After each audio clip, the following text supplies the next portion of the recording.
All righty, good evening, everybody. I would like to call the January 8th, 2026 reorganization meeting for the Township of Old Bridge Zoning Board of Adjustment to order. Would everybody please join me in the salute to the flag? I pledge allegiance to the flag of the United States of America and to the republic which stands one nation under God, indivisible, with liberty and justice for all. All right, we have a couple of new members that we have to swear in first before we can get going. Everybody please raise your right hand and repeat after me. I state your name. I, Roseanne Andrews, Do solemnly swear or affirm solemnly swear or affirm that I will support the Constitution of the United States and the Constitution of New Jersey, that I will support the Constitution of the United States and the Constitution of New Jersey, that I will bear true faith and allegiance to the same and to the governments established in the United States and in this state, that I will bear true faith and allegiance to the same and to the governments established in the United States and in this state, under the authority of the people, and that I will faithfully, impartially, and justly perform all the duties of my position of member of the Old Bridge Zoning Board of Adjustment to the best of my ability, so help me God. Under the authority of the people, and that I faithfully, impartially, and justly perform all the duties of my position of a member of the Old Bridge Zoning Board of Adjustment to the best of my ability, so help me God. Congratulations.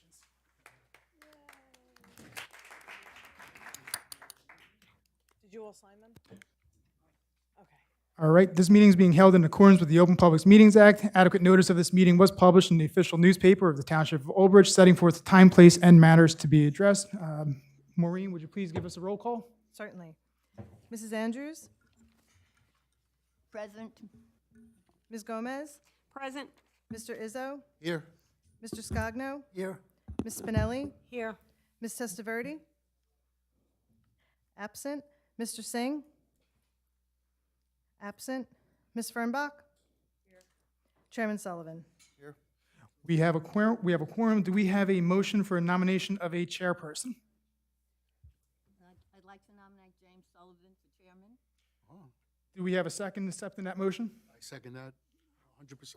Roll call, please. Who seconded? I'm sorry. Lou? Thank you. Ms. Andrews? Yes, Ms. Gomez? Yes. Mr. Izzo? Yes. Mr. Scogno? Yes. Ms. Spinelli? Yes. Ms. Fernbach? Yes. Jim, did I call on you? Yep. Chairman Sullivan? Yes. All right, over to you, Mr. Chairman. Thank you, Mr. Varga, for opening the meeting this evening, and board members, thank you for your confidence in me to allow me to chair for the next year. As the vice chairperson, we'll accept the nomination, and I'd like to nominate Mr. Louis Izzo. Is there a second? Second that. Scogno? Moved in second. Roll call, please. Ms. Burchelli. Ms. Andrews? yes, Ms. Gomez? Yes. Mr. Izzo? Yes. Mr. Scogno? Yes. Ms. Spinelli? Yes. Ms. Fernbach? Yes. Chairman Sullivan? Yes. Congratulations. Thank you. As the board secretary for nominations, I'm going to nominate Maureen Burchelli.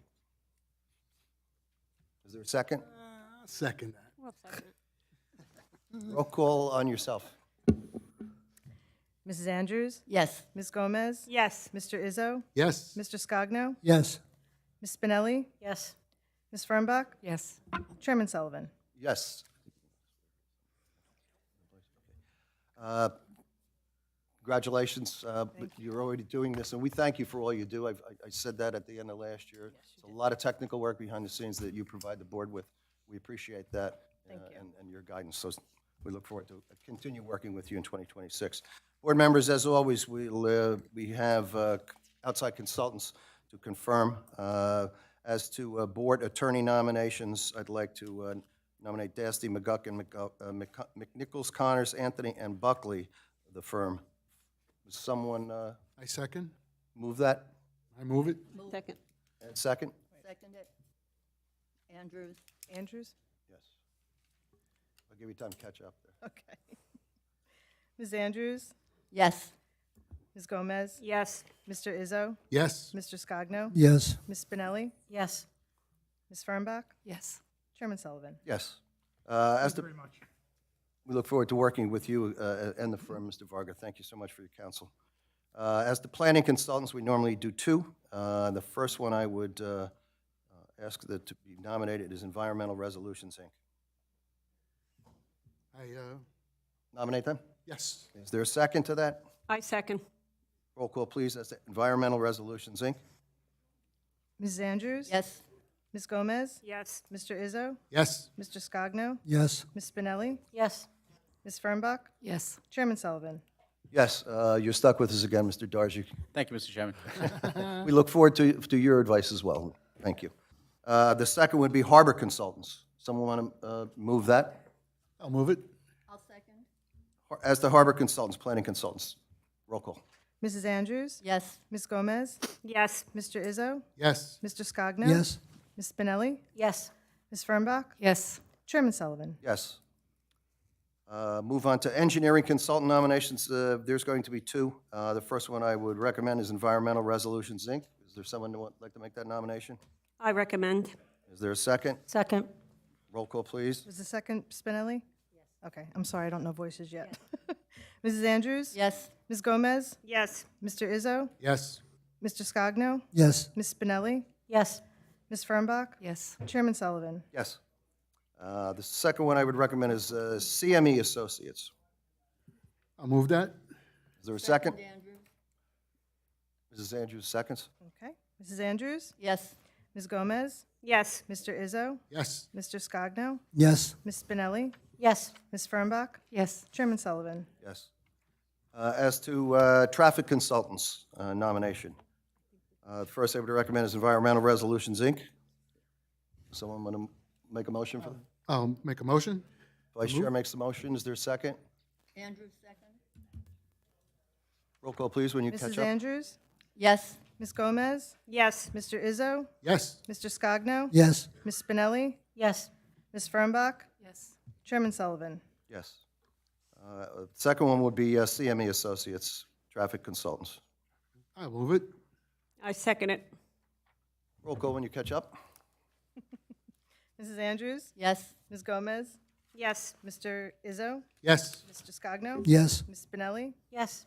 Ms. Fernbach? Yes. Chairman Sullivan? Yes. Go ahead. Okay, Devinder is here now. Mr. Singh is on the dais. So yeah, let me finish with this and then we'll swear him in, okay? Okay. The last outside consultant would be Forestry Consultants nomination. That would be Chestnut AFS Arborist Forestry Services. That was a hard one to get out. Someone want to move that? I'll move it. I'll second it. Moved in second, roll call, please. Mrs. Andrews? Yes. Ms. Gomez? Yes. Mr. Izzo? Yes. Mr. Scogno? Yes. Ms. Spinelli? Yes.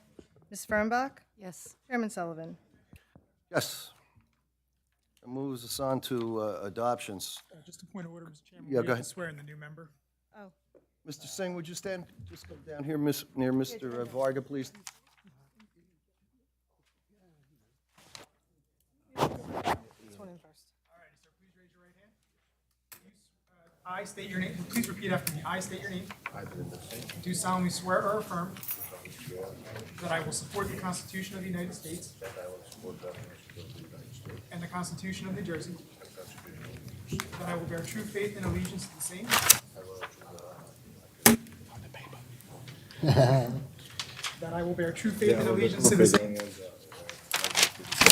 and to the governments established in the United States and to the government established in the United States and in this state, and in this state, under the authority of the people, under the authority of the people, and that I will faithfully, impartially, and justly perform all the duties of my position of member of Old Bridge Zoning Board of Adjustment to the best of my ability, so help me God. that I will faithfully, impartially, and justly perform all the duties of my position of member of the Old Bridge Zoning Board of Adjustment to the best of my ability, so help me God. Congratulations.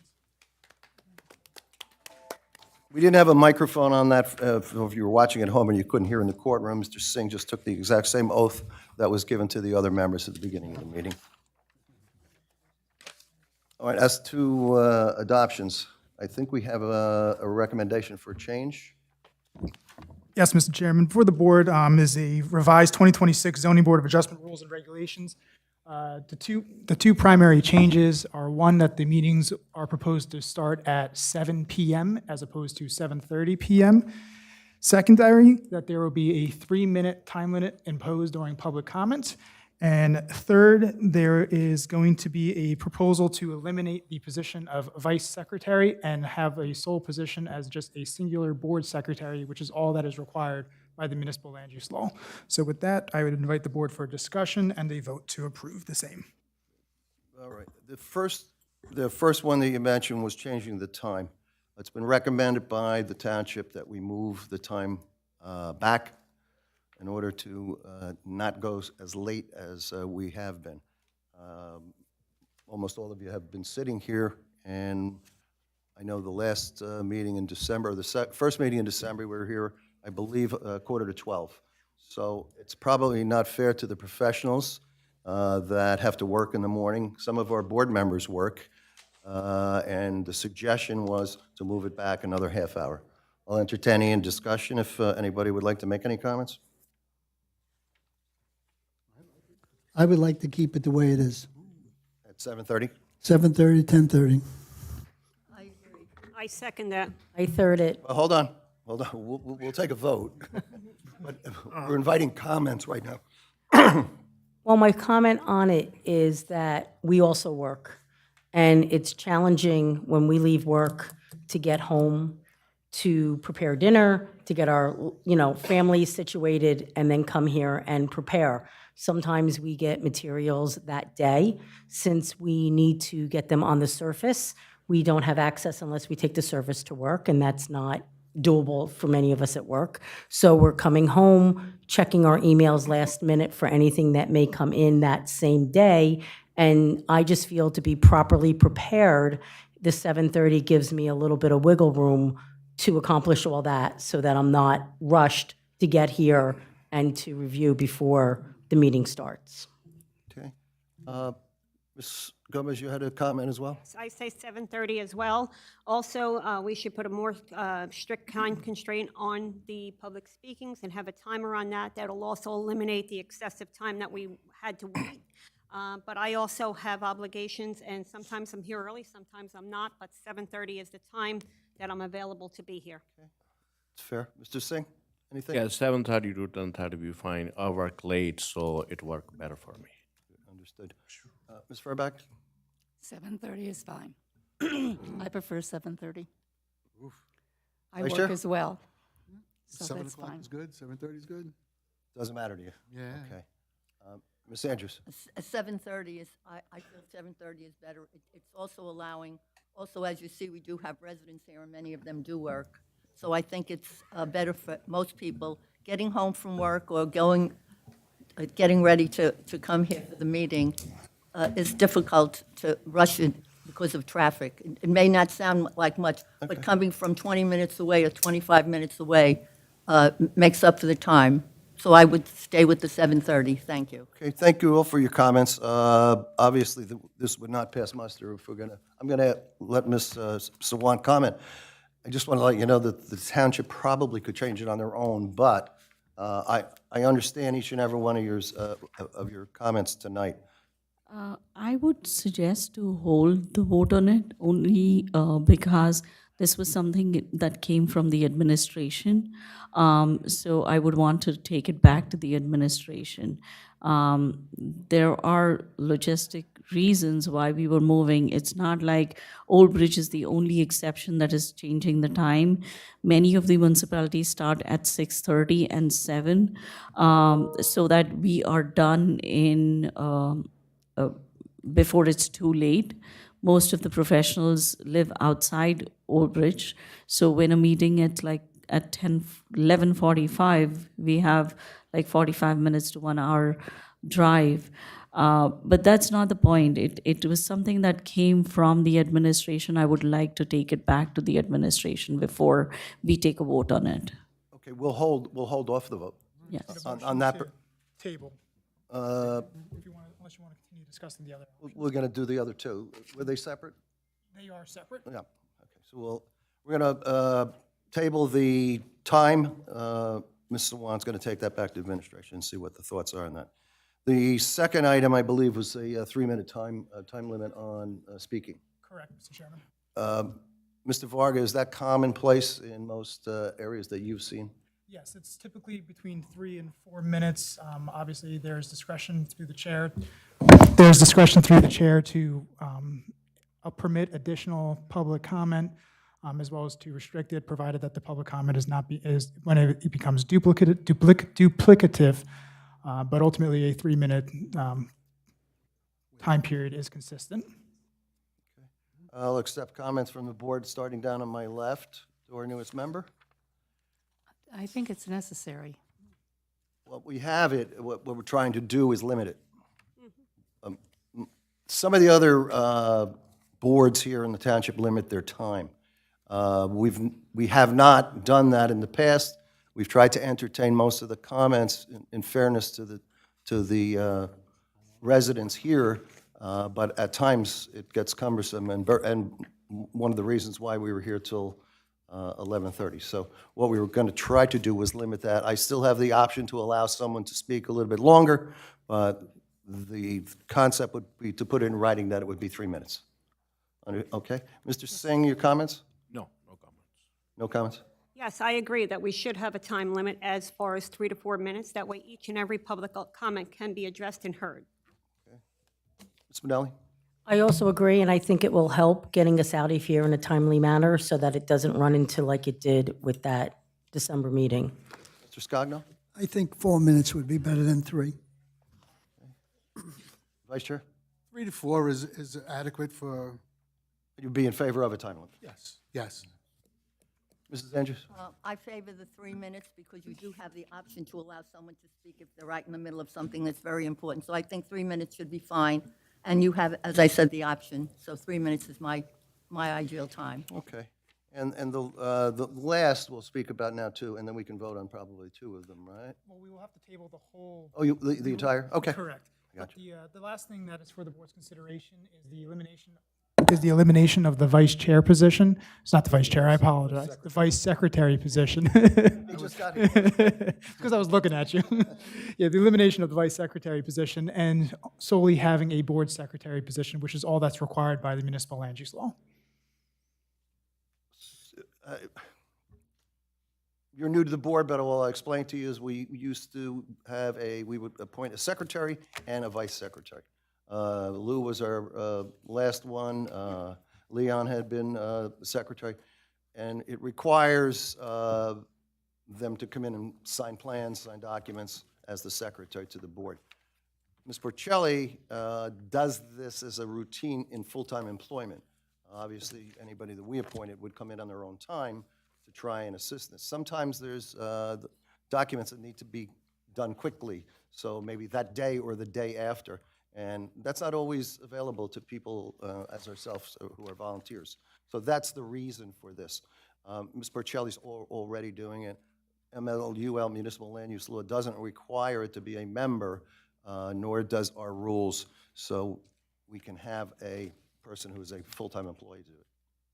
So that's the genesis of why we want to do this. I'll go. So do you understand? Would you be in favor? I'd have to abstain. I'm not 100% Okay, very good. either That's fine. way. Mr. Singh? Yes, me too. No comments. No comments. Okay. Ms. Spinelli? Okay. When I was secretary, I felt that I was overseeing what the vice secretary had, and I was trying to assist her in many ways and overlooking the reports and things like that. Now, it's true, I did sign off on the resolutions and the plans and things like that, but I was like the catcher if there was a problem. Her being that one and the same, there's no one overseeing it. Okay. I understand your comments. Mr. Rizzo? As a former secretary, I feel that Ms. Pacelli could successfully do that. Okay, thank you. Mrs. Andrews? I have no problem with doing away with that position. Okay. All right, so we can close the comments. We'll wait until the next meeting for a vote on that. Ms. Swanton, you look like you want to say something? Yes, because, I mean, I'm a little confused. Oh, they have no objection to it. No, but I get it. I heard some comments, and the secretary and the vice secretary. It's not a position where you oversee the vice secretary. Me as the administrator, Maybe you should read the format, what secretary indicates. It's to assist the vice secretary. it is on only paperwork. And that job, I anyway monitor as an administrator. It is becoming a hindrance for us when we have to wait for signatures, sometimes for 1 or 2 days, when we are waiting to release the plans. I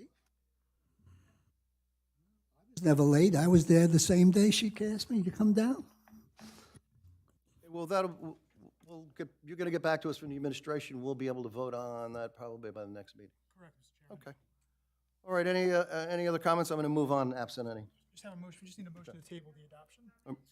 Ma- No, there's No, no public on comment. this matter. Only on applications. Someone want to make a motion to table? I will. All right, Second. Who seconded it? Me. Ms. Gomez. Gomez, sorry. Roll call, please. Was that on? Mrs. Yes. Andrews? Yes. Ms. Gomez? Yes. Mr. Izzo? Yes. Mr. Scogno? Yes, the table. Ms. Spinelli? Yes, the table. Ms. Fernbach? Yes. Chairman Sullivan? Yes. Oh, and Devinder, I'm sorry. Yes. All right, item 6 on the agenda tonight is minutes. We have one board. It's December 18th, 2025 meeting. Hopefully everyone has had a chance to review them. Absent any commentary or suggestions for additions or deletions, I'd ask someone for moving for adoption. Izzo move. Is there a second? I'll second. Roll call, please, as to the minutes. Mrs. Andrews? Yes. Ms. Gomez? Yes. Mr. Izzo? Yes. Mr. Scogno? Yes, Ms. Spinelli? Yes. Yes. Mr. Singh? Yes. Chairman Sullivan? Yes. We have resolutions. We have 3 of them this evening. I'll read them in order. 33-2025Z, Brad Nichols, C variance denied. Counselor? Thank you, Mr. Chairman. Members of the board, this is a resolution denying bulk variance and design waiver relief for property known and designated as Block 15562, Lot 25, AKA 43 Creighton Circle, where a rear yard setback of 1 inch was proposed, but 10 feet was required. The board denied the application. Board members, you've heard the resolution. Someone move it, please. Izzo? Is there a second? Moved in second. Spinelli? Roll call, please. Mrs. Andrews? Yes. Ms. Gomez? Yes. Mr. Izzo? Yes. Mr. Scogno? yes, Ms. Spinelli? Yes. Mr. Singh? Yes. Chairman Sullivan? Yes. 43-2025Z, Danielle LaFemina. It was a design waiver and C variance. Mr. Varga. Thank you, Mr. Chairman. Members of the board, this is a resolution approving bulk variance and design waiver relief for property known and designated as Block 16003, Lot 19, AKA 38 Mariposa Place. The application was for a 12 by 15-foot pool house with side yard variance relief of 3 feet where 10 feet is required. Board members, you heard the resolution. Someone want to move it? Izzo? Gomez? Roll call, please. Mrs. Andrews? Ms. Gomez? Yes. Mr. Izzo? Yes. Mr. Scogno? yes, Ms. Spinelli? Yes. Mr. Singh? Yes. Chairman Sullivan? Yes. 44-2025Z, Melissa Martin, C variance. Mr. Varga. Thank you, Mr. Chairman. Members of the board, this is a resolution approving bulk variance and design waiver relief for property known and designated as Block 1080, Lot 107.11, AKA 107 Pacific Boulevard. Variance requested was a side yard setback of 3 feet 3 inches where 9 feet was required for a porch. Board members, once again, you've heard the resolution. Someone want to move it for adoption? Move. Spinelli. Izzo second? Moved in second. Roll call, please. Mrs. Andrews? Ms. Gomez? Yes. Mr. Izzo? Yes. Mr. Scogno? yes, Ms. Spinelli? Yes. Mr. Singh? Yes. Chairman Sullivan? Yes. This meeting is being televised on CATV 15 here within the township. It's also shown on YouTube Live. If you want to refer back to a meeting, you can find it there. I would ask everyone here in the chamber, I'm sure we all have cell phones, please mute them in deference to the stenographer and those that are going to be testifying this evening. I appreciate that. As an introduction for those who may be first-timers here, All the all the people to my left, all the way up to me are volunteers, along with Mrs. Andrews, the volunteer members of the Zoning Board of Adjustment. Man seated to my right, your left, is our counsel, it's Pat Varga.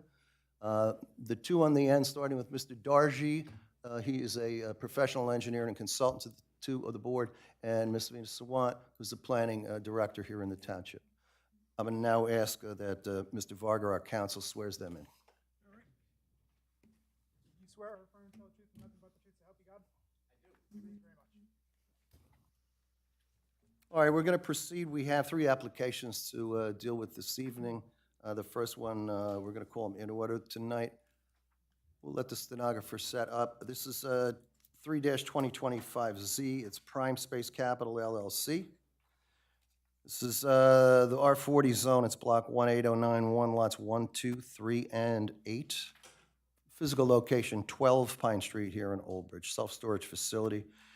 Bifurcated, seeking bifurcated D variance. Applicant is seeking a bifurcated use variance to develop a proposed 3-story self-service facility. Dante Alfieri, counsel for the applicant. Are you ready, Tina? You good? Okay, sorry. Good evening, Mr. Alfieri. Happy New Year. The button. Just the button on Just top press the button. when it goes green. Hold. Let it go. There we go. Perfect. You hear me? Yes, thanks. Good evening, Chairman, members of the board. Dante Alfieri on behalf of the applicant. Happy New Year, and congratulations to everyone who's been appointed and reappointed. As the chairman stated, we're here seeking the board's approval for a bifurcated use variance application. If the board does act favorably tonight, we'll be proceeding with the site plan application. The site in question is 12 Pine Street. It's block 18091, lots 1, 2, 3, and 8. It's Prime Space Capital LLC. Most of the board members were here at the previous meetings. It looks like there's a few new faces. So with that in mind, I do have all of our professionals available, but I just plan on calling one individual who is going to run through the original application and then touch on a lot of the changes, and hopefully we can go to a vote tonight. So without further ado, I'm going to call our professional. Mr. Seawald? You've been previously sworn, sir, on this. That is correct, Mr. Chairman. You're still under oath. And before you proceed, your license is current? Yes. Thank you. Yeah, would you just tell the people who we are? Certainly. Josh Seawald from Dynamic Engineering. We're the engineer of record for the application before you this evening. Thank you. No problem. So we've been here a few times. I know it's been a few months in and out of the different hearings. So what I wanted to do is just refresh the board what we're focused on this evening and kind of what transpired over the couple of different hearings that we had. If you wouldn't mind putting up the site plan rendering. So the first hearing we were here for a 123,000 square foot, 3-story, climate-controlled self-storage facility located at 12 Pine Street. After that testimony and listening to the board members' concerns, your professionals, and most importantly, the public's comments, they had concerns about access that was originally on Pine Street. They had concerns about the overall size and location of the building, and they had a lot of questions about how the building would operate. So what we ended up doing in the middle of this application was we eliminated the driveway to Pine Street completely. And now we have a 63-foot landscape buffer that separates Pine Street to the first portion of the curbing and the asphalt pavement. Because of so much time between the different hearings, we actually have secured our NJDOT minor access permit on Route 18. So the DOT has reviewed this application, and they have approved the right in, right out that's on Route 18. So one of the major improvements that I think we've made over the history of this project in listening to the board members and most importantly the public was they didn't want any commercial traffic on their local residential street, so we moved all of that back onto Route 18. The next thing that we did was we took the overall development and we shrunk it in size. And what we're here for this evening is a 114,000 square foot, 3-story climate self-storage facility.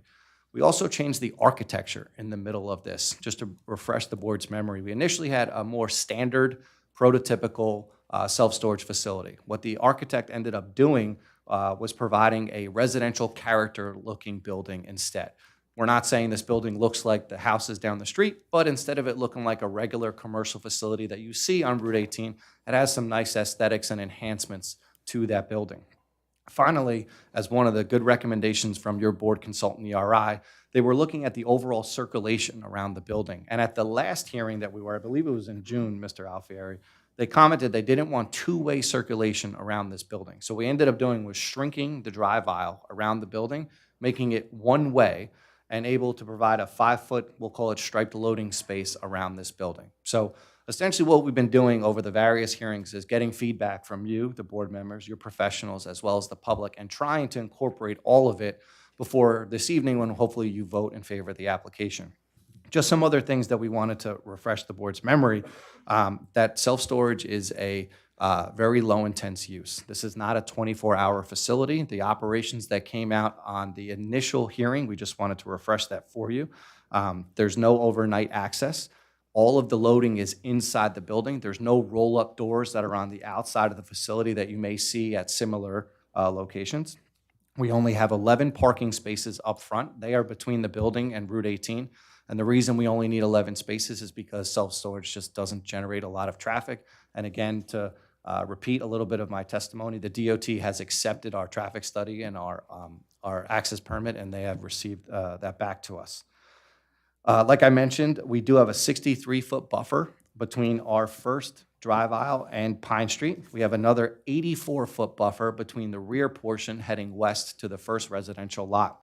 If you've been to the site recently or looked at some of the existing conditions plan, you'll see that out there today, there's actually a lot of buildings up right along Pine Street, and there's more development closer towards that western residential. Should the board vote favorably, we wanted the board and the public to know that there will be over 50 feet in both areas, fully landscaped and buffering Pine Street to this development. Lastly, we wanted to let the board know, of course, we're only here for a use variance, but there was a lot of testimony over the hearings of what's going to come with the site plan package. And we don't want to focus too much time on it. We know your professionals haven't had a chance to review the intimate details, but yes, with this redevelopment, you're going to get brand new utilities, LED lighting, where today out there has more of the old school, we'll call it car dealership lights that are facing upward. There will be stormwater management on the property that currently there's none today. And that long curb cut that's along Pine Street that just allows more open flow is completely eliminated, and then you have a more formal driveway out on Route 18. So we wanted to just refresh the board's memory of where we started, how we've taken to some of the comments and considerations of the members of the public and the board, and refreshed everybody's memory. And we're here for the self-storage facility, and that it is not 24 hours, and all activity is inside of the building. And I wanted to just touch on that. So again, the self-storage itself, you cannot access any of the storage outside. You have to physically go into the site. That's correct. There are 2 doors where you will wheel in your products, and inside of that building, if you're on the first floor, you'll just go throughout the hallways, or if you're on the second and third, you will take an internal elevator to go up to those units. Thank you, Mr. Seawald. We open to the board. I'm going to allow the board to ask the applicant's witness any questions at this point. I'll start down to my left. Ms. Furback, do you have any questions? I don't know that you're familiar with this one, but, okay. You have any questions for the engineer? You have to push the button. Yeah. Yeah, there you go. You said there were some changes made to the building itself. Yes. Could we see those? Yes, I believe it's the rendering dated January. We'll mark the rendering for purposes of the hearing as Exhibit A4. I believe we have an A4. A5. A5. That's what I meant to say. Luckily, I kept notes. I never keep notes. Yes. Couldn't find mine. Yes. Actually, that may have already been marked as A4. If it was dated January. Is it January today? January 9th, 2024. 2024. So it It's was already A4. marked. It was marked A4. Yes. That's the original. I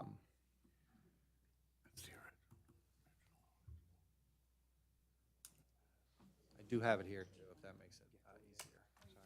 I do.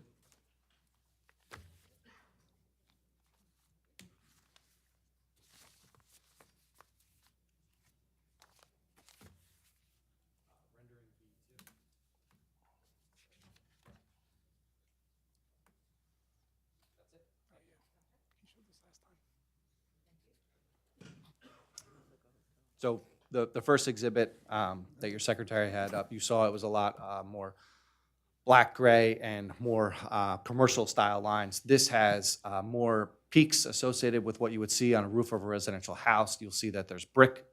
There's a lot more window breaks where we really don't need windows. They're kind of fake windows because it's internal units. So providing some level of architectural from a residential standpoint.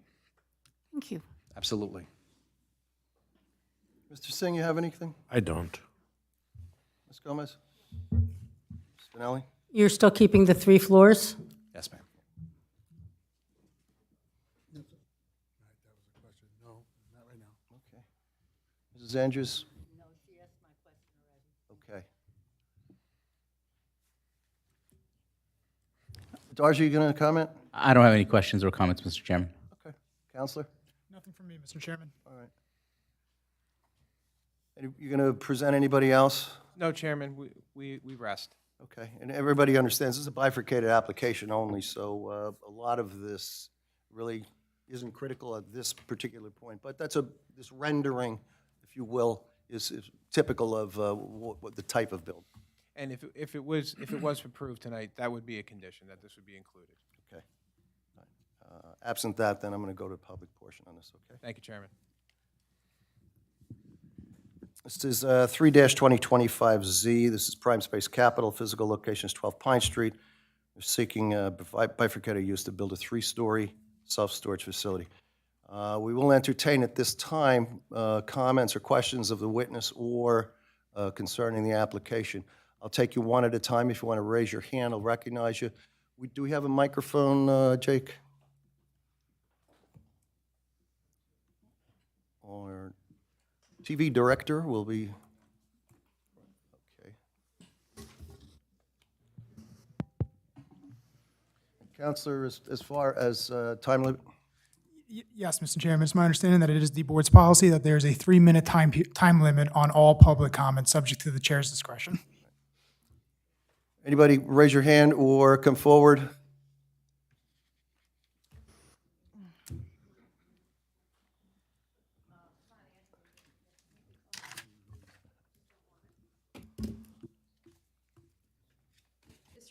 Before you begin, I believe you were sworn last time, correct? Could you Well, please, yes, for this hearing, yes, sir. then please just state your name, spell your last for the record, and provide your address. Nina Jochnowitz, Jochnowitz, 203 West Greystone Road, Old Bridge, New Jersey.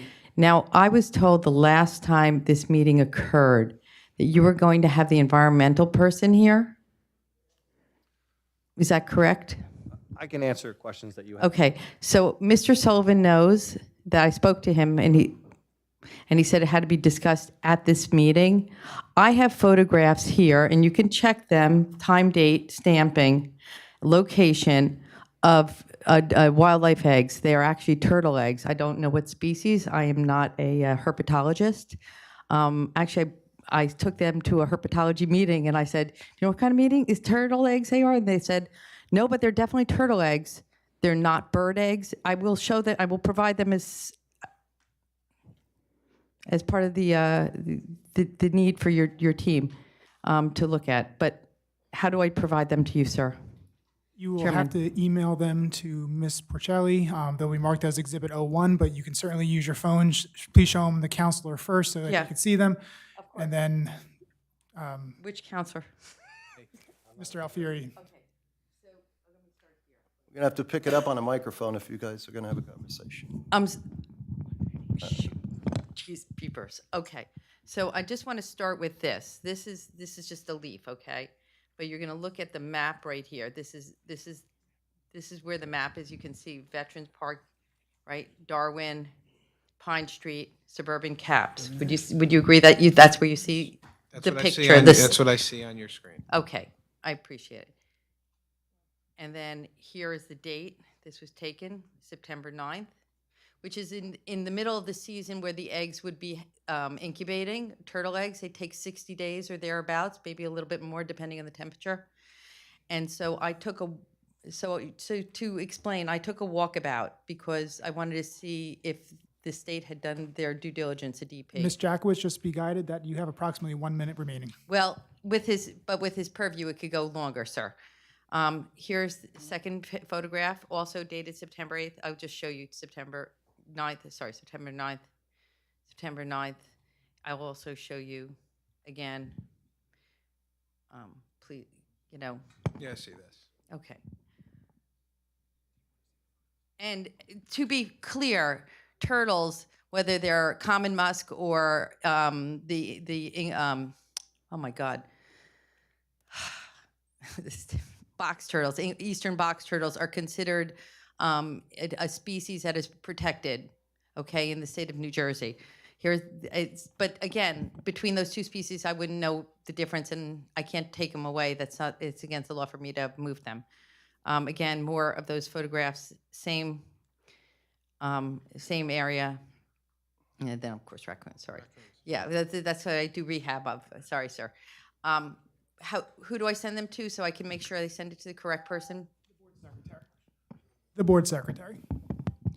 And that will be marked for the record as Exhibit 01. Sorry, Mr. Chairman. Yeah, Mr. Joknowitz, you're saying that you feel there's an environmental concern there, right? That's correct. That's exact. I apologize. I No, I want to got- jump to that. I apologize. My concern is just very quickly is that while you said that there was a very quick DP, I think that the DP kind of says, okay, yes, no, right? That's, Well, we're not going to get into debate, but when you sit down, I'm going to have him make a comment to the board. okay. Thank you. Thank you for your comments. Bring this over to her? No, please email them. Okay. Can you give me? Okay, after the meeting. Mr. Seawald? Certainly. I'm going to assume the member of the public is concerned that there are wildlife and environmental things that may be negatively impacted by our project.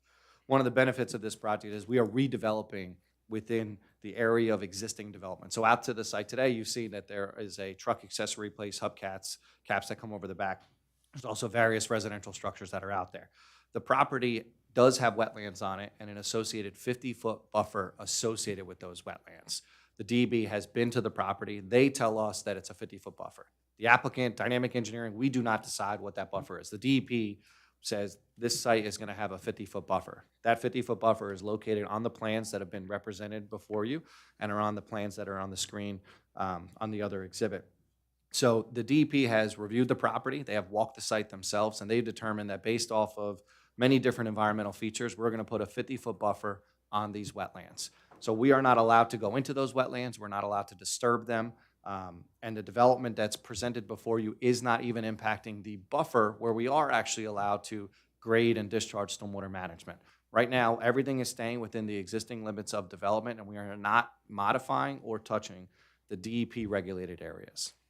And the state is firm on that. You cannot go into those. We cannot discharge, we cannot disturb or modify those wetlands. And would they have picked up on something like this or not? They walk the entire site, and we are not allowed to be there. We are not allowed to be there with them. So what we do is we go out to the site and we flag where we believe the actual wetlands are. They then send their own representatives out to either confirm or disagree with us. But then based off of their own threatened and endangered species, their own habitat study, they dictate, is it a 0, 50, or 150-foot buffer? So then based off of this area, surrounding environments and what they found in the field, and their own records that go back many years, that this site has a 50-foot buffer. Did you ever have an application in all your years that they have found things and told you you have to move? It has to be more, absolutely. So you've seen that, but not on this application? That is correct. Okay. Anyone else here in the audience? You just spoke. I can't allow you to speak from the audience, Ms. Joknowitz, you know that. You got 3 minutes. What? No, you got your 3 minutes, ma'am. What are you going to tell us about? I just asked him. No. You cannot speak from there. If you want to come up, come on. I'll give you another minute. What is it that you want to tell us? No disrespect. What time of the year were the DEP inspecting? First thing is what time of year you would not see the eggs until June or July of that year. That's first. And then second of all, hold on, sir. I apologize, Mr. Sullivan. I'm trying to get it under 30 seconds. The second thing is that these are land tortoises. Okay, both of them are land tortoises. So neither of them would have been seen in the swamp. That's first. Second of all, as everybody here in Old Bridge knows, everybody on the council, the dais knows, these turtles actually travel quite far between locations to lay their eggs. So while I do appreciate that the DEP was there, they didn't walk the site. You actually said that in the last testimony. You said that they kind of evaluate the area and then they delineate. That's what I think your exact words were. They delineate the location of the wetlands by your purview of your site people. That said, they're land tortoises, okay? So, and I'm not typically going to see those eggs. It was pretty much a 1 in a million that I actually saw those eggs. Just so you folks know, I was pretty shocked myself. And you were on the area of where? Sir, it was on between. Well, how far in from Pine Street? Darwin. It was between, I have them on Okay, the map. you're not being picked up on the microphone. I'm sorry. It was between Pine and Darwin. I don't know exactly where but it's on the map itself. It literally points to the map, sir. Were you on suburban Cap property? It was. Further back? Hold on a minute. Let me pull up the. Just from what your thought is. I don't know what suburban Cap property lines are. I don't. It's the area that's fenced in where they sell the products that you can put on the back of pickup trucks. Were you behind that? Behind that, yes, sir. How far behind it? Not that far, literally. So those cute little houses, those cute little houses that are destroyed, right? Like 50 feet away from that, like to the right, towards Route 18. So towards Route 18. I don't know, that might be the wetlands area. It is the wetlands, sir. So, and Well, I but wait. appreciate. Hold on a minute. I'm going to have to stop this. I cannot let you just continue on in this. I understand. I'm not trying to. Your question has been answered by Mr. Sewell. I'm giving you the map. Why don't you take the map? Mrs. Zena? I just asked you where you were. I'm going to I don't doubt that there's things in the wetlands. They're not allowed to touch that. Okay, I'm giving you the I exact understand. location. Can I give don't, you- ma'am, you cannot present that way. You know that. No, that's exactly the point, is the exact location of where these animals were. Okay. The council has told you to submit that to Ms. Porcelli. Okay, I understand, but to your point, there was no wetlands there in July, and it's all wet there, or August, with September when it was. Those wetlands are delineated. We thank you for your comment. Thank you, sir. Okay. Anybody else? Ma'am.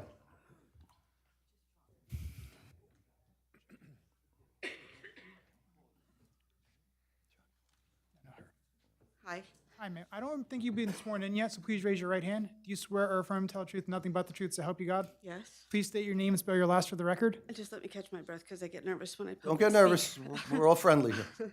My name is Dorothy Chisano, and I reside at 27 Darwin Road. And can you please spell your last name for the court reporter? CHIUSANO. Take it away. Okay. So I'm completely against it because I would look at that from my front window in my living room. I did not move to this area 3.5 years ago to go to a development that's going to be more industrial. It's residential. There's a lot of kids in the area. The whole development is up and coming with new, younger people. And to have to stand at the light to make the U-turn and look at that, I don't think it's a good spot. And there's a million other places that they can build a self-storage place further down on 18 where it is more industrial, not more residential. There's a church. The kids ride their bikes around it. And this is only opening up a vacant parking lot at night for kids to ride into, to get in trouble, and again, for the wetlands. There's bunnies everywhere. There's so much to look at, and it's a beautiful neighborhood. So I'm completely against it. Before you walk away, could you spell your last name for me? I'm writing it down. C-H-I. Yes. Sorry, I'm stuttering. CHIUSANO. N-O. Thank you very much, ma'am, for your comments. Thank you for your time. Anyone else wish to be heard on this matter, please raise your hand or stand. Seeing none, I'm going to close the public portion. Final comments, sir? Thank you, Chairman. So, I would warn you that, let's see, we have 1, 2, 3, 4, 5, 6 two alternates, so we have a 7th voter. We have a brand-new member on the end. understood. Just want to advise you that. Thank you, Chairman. So over the last 3 meetings, you've heard substantial testimony from all of our professionals. We've heard the public comment, we've heard the board's concerns, and we believe that the application presented addressed a lot, if not all of those concerns. And we would request that you act favorably tonight and then hopefully come back with a site plan approval. Thank you. Are there any comments from board professionals? I have nothing, Mr. Chairman. Ms. Swan, any? None? Counselor, anything? Nothing from me, Mr. Chairman. Finally, board members, is there any questions you want answered on this? Before? I assume you're going to call for a vote, right? Yes. None? None, am I right?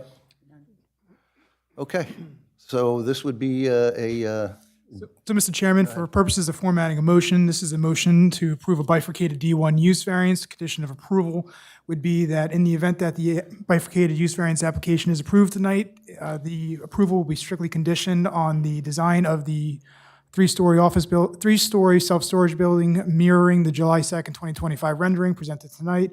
The applicant will have one-way circulation around the property. The applicant will comply with the species recommendations for the landscape buffer, and that the applicant will provide hatching around the building in accordance with the board's professional engineer's recommendations. all right, thank you, Counselor. Board members, this would be a D1 use. That's all they're asking for this evening. Should it pass, obviously, they would come back for site plan. Is someone interested in moving it for approval for a D1? Is there someone interested in moving it for denial for a D1? Move it to denial. Is there a second to denial? Second, Scogno? Roll call, please. So just for the record, if you vote yes, you're voting in favor of the motion for denial. Okay. Mrs. Andrews? Yes, I don't believe a three-story building should be there in what is considered a residential area. This is a bedroom community, and if you start throwing up three-story buildings all around, we might as well call ourselves Old Bridge City. Thank you.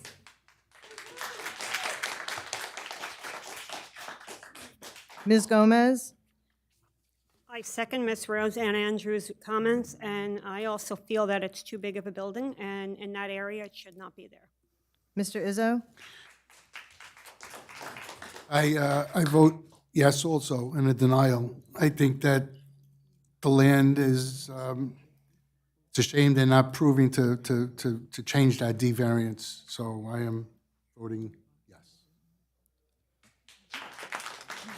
Mr. Scogno? I'm voting yes, in consistency with the zoning plan, master plan. Thank you. Ms. Spinelli? I'm voting yes. I think it changes the character of the neighborhood, and I don't. Mr. Singh? Mr. Singh? Yes, I also vote denial. Chairman Sullivan? You know, there's a previous application that we had, and we were seeking the use variance on the highway. And I pointed out the fact that if you look at the zone map from the top of the north side of 18 at the township line with East Brunswick, coming southbound, there's no commercial usage, except at Maple, where there's a small usage for, I think there's a Wawa and there's something across the street. Everything is residential zone, all the way down. Varies in number, but it's all residential. And I don't think that was by accident. I think the town, the governance had the opportunity to change zones if they want it, and I don't think they wanted to. So I think this does alter the zone plan. I don't know that it's site suitable either. These people, many of them have lived here most of their lives. The lady that just came up, I guess, is a more recent homeowner, but everyone said the same thing. And I have to side with them, I do. I think it not only changes the character, which has nothing really to do with land use denial, but I don't think it's suitable, and certainly I don't think that we should grant a variance against the will of the governing body. So my vote is yes to deny. Application is denied. Thank you, Counselor. Thank you, Chairman, members of the board. We do appreciate your time We tonight. appreciate you and your witnesses as well, Mr. Alfieri. Thank you.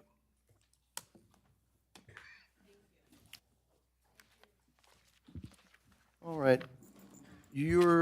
Tina, you're done, right? Yes. Okay. Yes, amen. You're not going to need a, your TAR, right? Yeah. Oh, yeah? Gotcha. I didn't see her, I'm sorry. You want to come out and get set up? Could we go about 3-minute recess quickly, okay? Just in case anyone needs to use the restroom, do so now. Yep.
We're returning from a brief recess.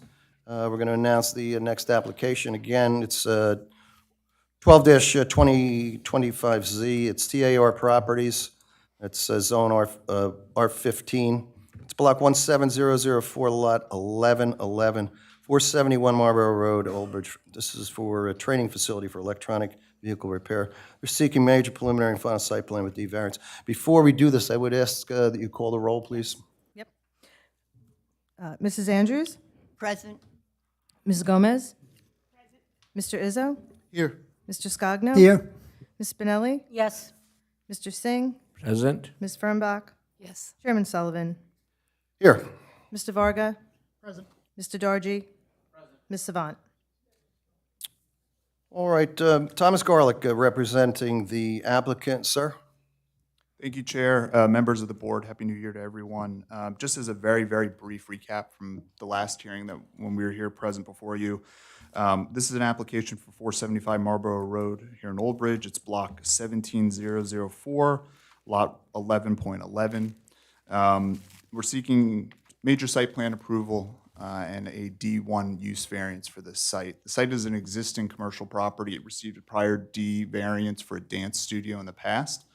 My client, the applicant, is not looking to make any major substantial changes to the property except for a driveway that leads from the existing parking lot around the back of the building and into two garage bays that would allow access for the proposed EV vehicles. As the board heard at the last hearing, those EV vehicles are not coming in and out all day. They get provided by the manufacturer who's looking to train their new service people. They get moved in off hours. They're not going to interfere with any of the parking situation, and then they get left in the garage for teaching lessons. One point I just want to make, just from speaking to my client, I think it's an important point for the board to understand. We went through at the last meeting, the number of students that are going to be present in the three classes. There's 6 students per class, 1 instructor per classroom. So the board understands, because we're going from a dance studio, which I'm sure you can all understand probably has a rotating schedule of classes. This school or this facility is just going to have 1 session a day. So they bring in those up to 18 students. That's the max. They're there for the day, and that's it. It's not rotating classes or anything like that. They're in basically, for the business day for those lessons. So I just want to clarify that for the board before we get started. It's my understanding, I think when we were present, I don't remember exactly which of you, and I apologize for that, but we had 5 members. I think we're at 7 members now with an alternate. My understanding is everybody else who wasn't here has already reviewed the record, and we're in good shape. So I hope you all appreciated that quick, but not very quick recap. With that, we have just 2 remaining witnesses for us tonight. We have our traffic parking engineer to provide a quick summary on the parking situation with the site, and then we have our planner to provide the testimony based on the relief that we're looking for.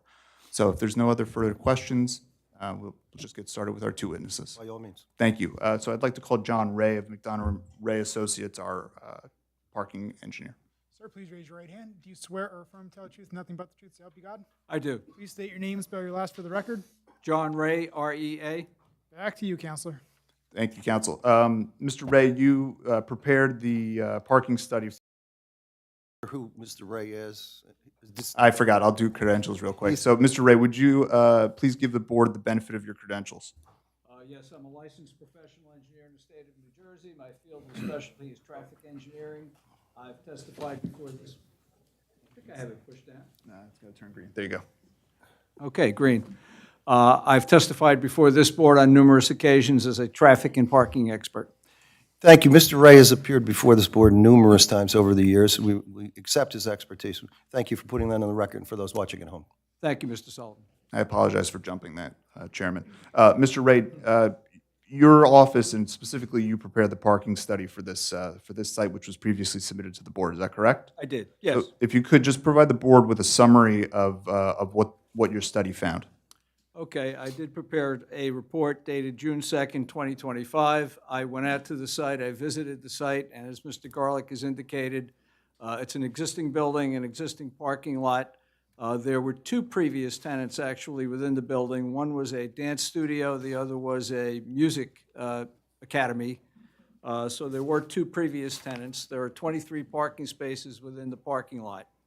So the thing that I wanted to do was just to establish that the traffic impact that would be generated by the EV school would be equal to or less than what previously existed on the site. And that was a pretty easy exercise to do. As Mr. Garlick has indicated, there will be one session a day. There won't be rotating classes. So there will be a maximum of 3 classes with 6 people in each class. That would be 18 people, 3 instructors. So under a worst-case scenario, we would need 21 parking spaces. We have 23 parking spaces. So I believe the parking will be more than adequate. With respect to the traffic impact, as Mr. Garlick has indicated, we're probably all familiar with dance studios and with parents dropping off children and sometimes staying on site for an hour or so, depending upon how long the dance classes last. They can be very busy.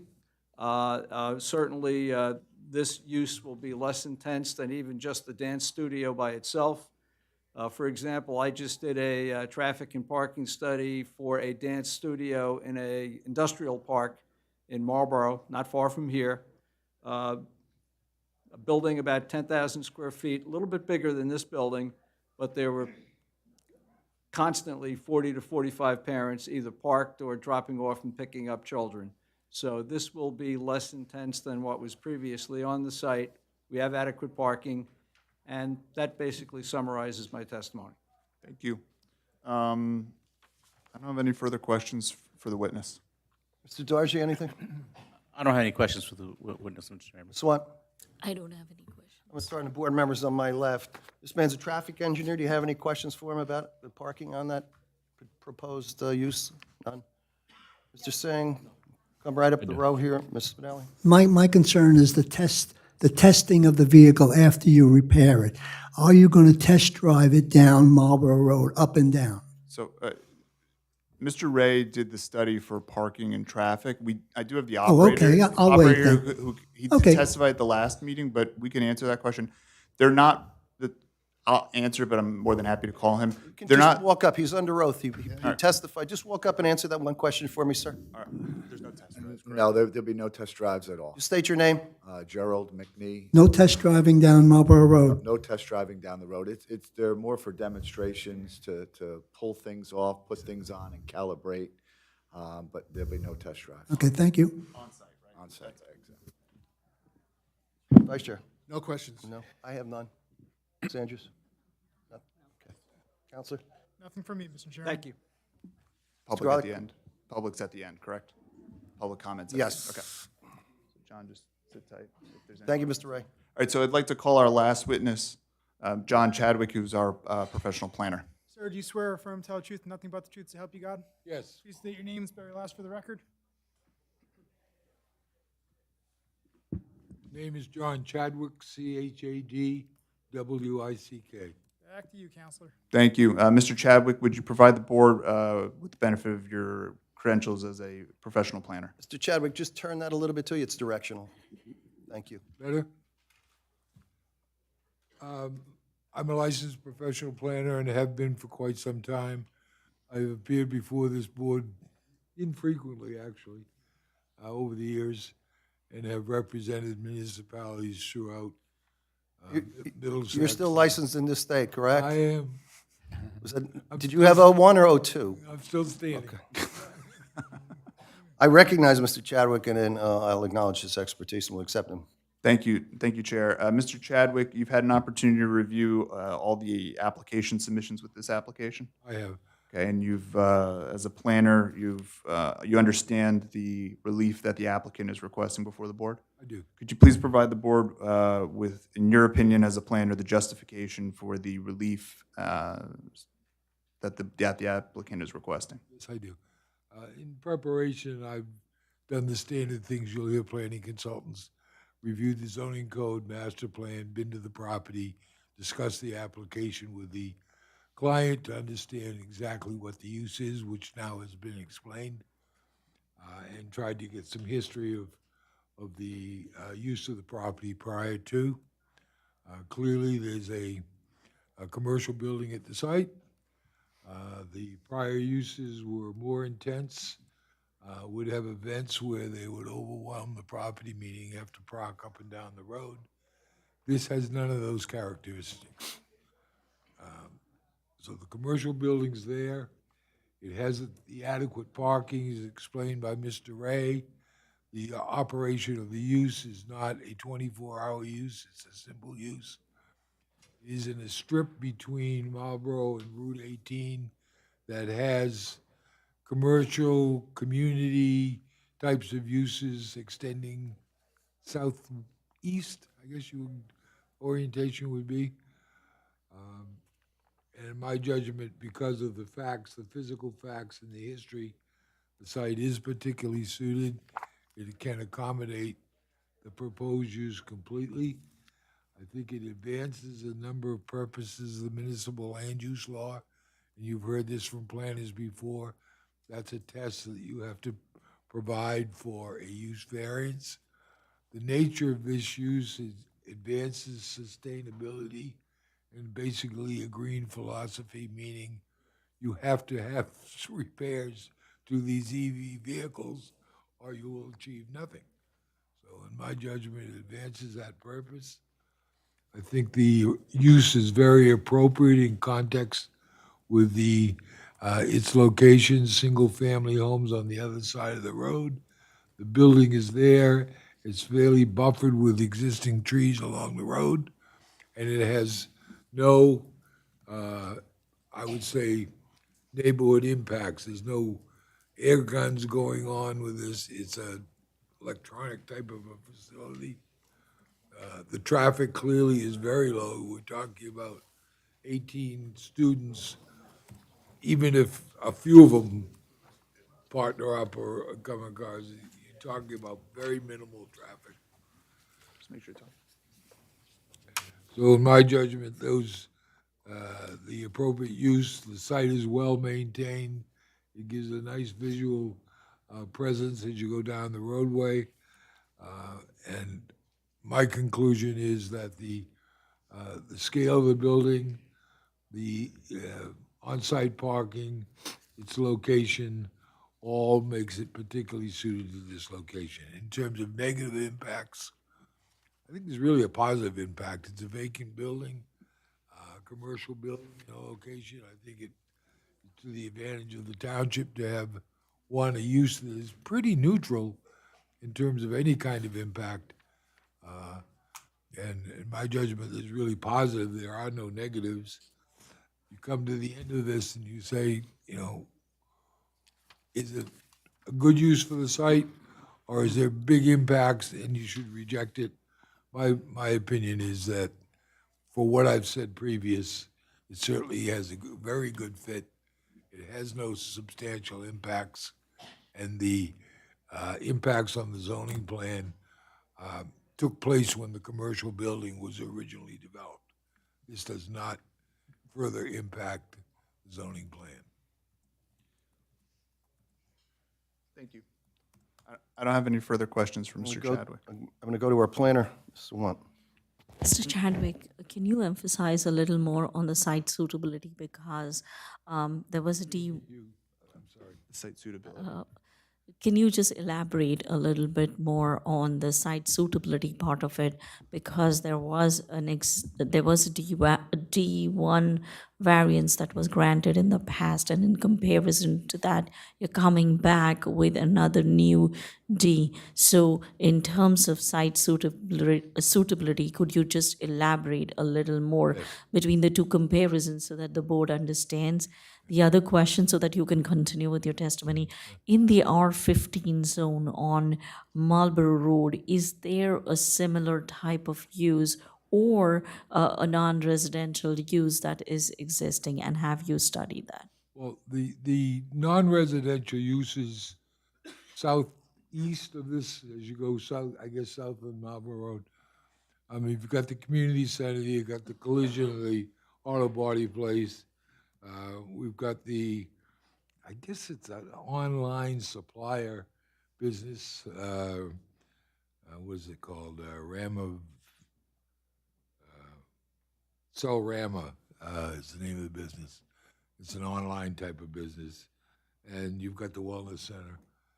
Those uses, I think, generate more impact in terms of activity, daytime coming and going than this use. This use, you're gonna have uh, students and instructors coming in the morning and leaving. There's almost like a regular job site, where the site, when occupied by the dance studio, you had constant turnover, and then you had the events issue, which overwhelmed the site in terms of the amount of parking.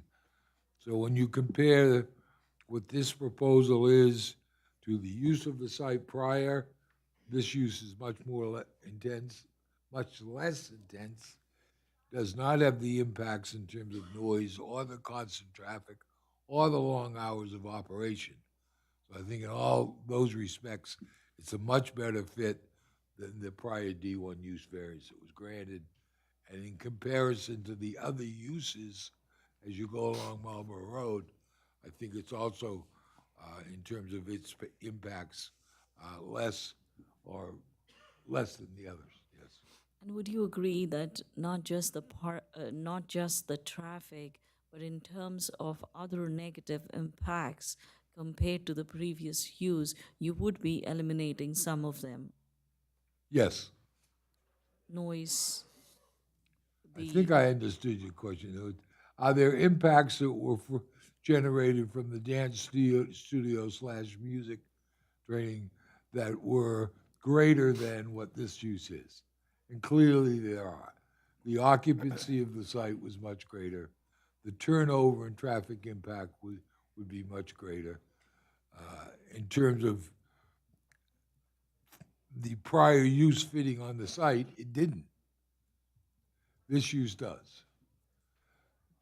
In terms of hours of operation, the dance studio, if I have information correct, was not limited to just Monday through Friday, but extended into the weekends as well. This use is a 5-day-a-week, 8 to 5 building, that's it. So in terms of occupancy and activity, I think there's a clear upgrade or much less impacts than prior use. And actually, this is a question for Mr. Garlick. If I'm not mistaken, there was testimony provided that you would work on the frontage along Marlborough Road to improve the landscaping in that area, correct? Well, I think the proposal was to try to maintain the existing buffers along Marlborough Road. And so no additional landscaping No, or I didn't anything? say that. I think there, if I'm correct, there was a question about shade trees or something like that along the Yes. frontage. The only issues we run into is there's utility wires there, and I think the only place to plant them would be where the utilities are. So we run into an issue down the road with that. So- Unless there's, So should the board act favorably on the application, you agree to work with the forester to go over the landscape plan along with the professionals, right? to review it, correct. Yeah, no issue with that. Thank you. Mr. Dargy? I don't have any questions, Mr. Chairman. The only thing I would ask you that, there was a comment that was made, I believe, a reference to wetlands being right on the back. And I don't think there's an encroachment, but it was a topic of discussion. Mr. Garlick, I don't know if you'd want to address that before, Sure, so I think. so we can put that to rest. Yeah, the testimony at the last hearing was, we had sent someone out to do an initial review of it. It seems to be a ditch that was formed by a berm when they put 18 in. So it's something, seems to be something man-made. But to the extent it is, and we need to work with the DEP, we will. We don't think it's near what we're actually improving on the site. So. I know it was brought up, and I just want to clear it up before. Correct, and I think Ms. Totten did testify to that effect. Yeah, Mr. Dargy? I did get a chance to review the mapping and also speak to the applicant's engineer prior to the last hearing regarding the wetlands. And there are wetlands. It's actually not on site and not directly in the area where the applicant is proposing their disturbance. but we did ask the applicant's engineer to do a field evaluation to verify the wetlands is off the site. It's closer to Route 18. Yes, and I agree with the applicant's counsel. It's actually from an impoundment that's created by a berm that's along the roadway there, and the applicant isn't proposing to actually modify that area. If there's approval, obviously, you're going to make sure that that matter is examined and handled. Yes, we would do that should the board act favorably, we would do that as opposed to approval review between my office and the applicant's engineer. All right, thank you.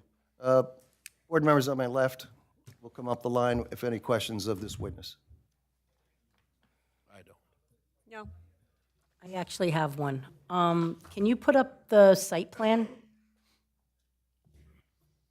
Although I don't know which one I'm looking at. I can just tell you, maybe you know. Do you want to show me? And then Yeah, maybe I can- where I highlighted. It's referencing an emergency spill-off? Or what does that have, like, I looked at both of them, before and The after. water rises high enough, there's a place for it to. Okay, this is my question. The driveway is now going to go there, so how does that affect that? Our engineer, who was sworn in at the last meeting, could answer that question. I'm just unclear on it, that's all. Son, just put your name and credentials on the record quickly, and then please answer that. Good You were- afternoon. You were previously evening. under oath. Yes, Lorelei Totten, Crest Engineering, the engineer for the project. So what we're doing, because the driveway is going over the spillway, is taking away some of the dirt, putting a little wall around it to hold it back so it has the same volume in the basin. And then we're putting a pipe through the wall that will come into an inlet, and the water would come up out of the inlet, bubble over as it Okay, that's were. the bubbler. Exactly, so that's acting as the emergency spillway. The water actually goes out to Marlborough Road through an outlet structure down there. This is only an emergency outfall structure. Okay, and that's what that end wall is to accommodate that pipe? Correct. Okay, that's fine, thank you. Before I go up, Mr. Dargy, you affirm that? Yes, we actually had some extensive conversations about that as well, and I've asked for some additional calculations, which Ms. Totten has agreed to provide, again, as a post-approval measure should the board act favorably. Thank you, Ms. Totten. You're welcome. Coming back up the line. Any sir. questions? No. Ms. Andrews, no? Counselor? Nothing for me, Mr. Chairman. Okay. Back to you. No further witnesses. I don't know if I can do a summation, or if you want to open the public for whatever order. Why don't we go to the public? Sure. Then I'll come back and I'll let you close. Sounds good. Thank you. All right, this is wait a minute, let me put two other items on. Commentary from the Fire District, Matt Bond, Fire District 1, finds the plan satisfactory at this time. You have a copy of that, obviously, you agree with his commentary? I would agree with that. Okay. But yes. From Mr. Lavallo, from the Conservation Officer, you have that memo as well? I believe so. October 15th. Obviously, you'll comply with what his comments are, Yes, we can comply. and they're part of the record, obviously, right? Okay. Now we'll go to the public. But thank you for commenting on them. 12-2025Z, this is 475 Marlborough Road. This is for use variance to repurpose a building to use for electronic vehicle, I guess a classroom, in order to teach the mechanics of that. If I'm using the right word, I'll get a correction later on. Anyone want to be heard on this matter, please raise your hand or stand. Once again, commentary is limited to 3 minutes per. Anyone? This will be the only, it's likely this will be the only time for a public portion. I see none, I'll close the public portion. Back to you, Counselor, close. Thank you, Chair and members of the board. Just for a brief summation, as you've heard tonight and at our prior hearing, we think that this is a great repurposing of this existing commercial building. Though we're seeking a D1 use variance, we're not changing the footprint of the building, and any additions we're making are to the rear of the building. So the residential zone that we're in, it's not going to see those changes. As we've heard from the parking, from our parking and traffic engineer as well as our planner, This is going to be a great improvement based on what's already been provided with a D1 use variance there in the past, which is the dance studio. We're going to have sufficient parking for the site. The site's not going to generate a lot of traffic. It's going to be a one in, one out, basically, type of system. And all of the operations are going to be on the interior of the building. Students will be inside in classrooms, or they'll be moving over to the garage area where they may learn to do estimates for repairs or learn how to do certain repairs on the vehicles that are there. The vehicles are not going to be coming in and out like a normal service station or a dealership. It's a school essentially. It's a demonstration vehicle that's provided by the manufacturer. So it's very controlled. The public isn't coming in, dropping off vehicles that are going to be repaired. It's not like that at all. And with that, we would hope that the board will entertain a vote of approval on the application. Thank you. Thank you. And I have a question for, I guess, for both attorneys.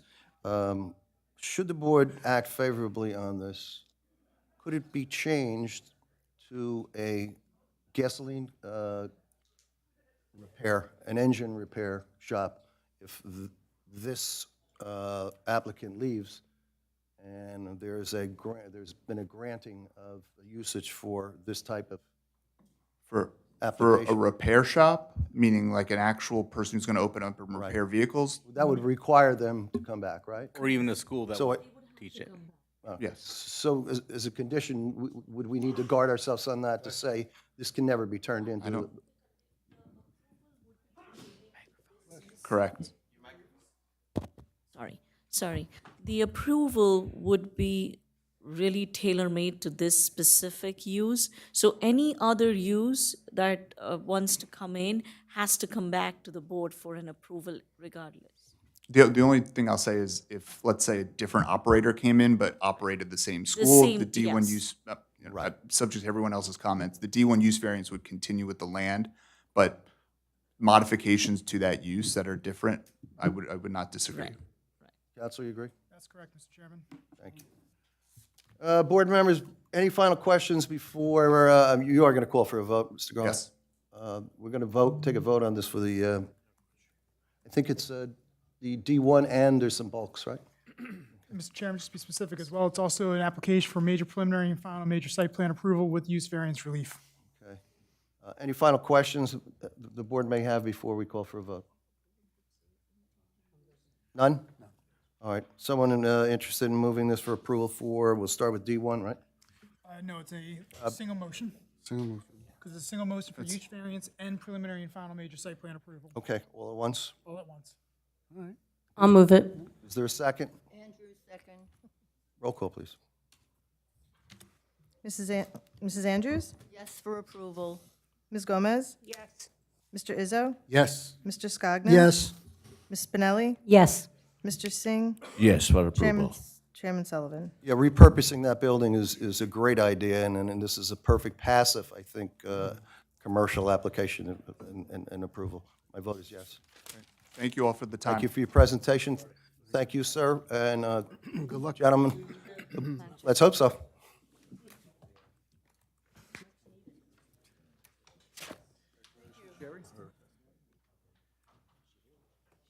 Are you on the last one? Can we get a break? Can we get a break? You want a break? Can we get a break? All right. We're going to allow them to set up for the next one. Let's go into recess 5 minutes. It's 9:04. 9:09, we'll be back.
All right, we've come back from recess.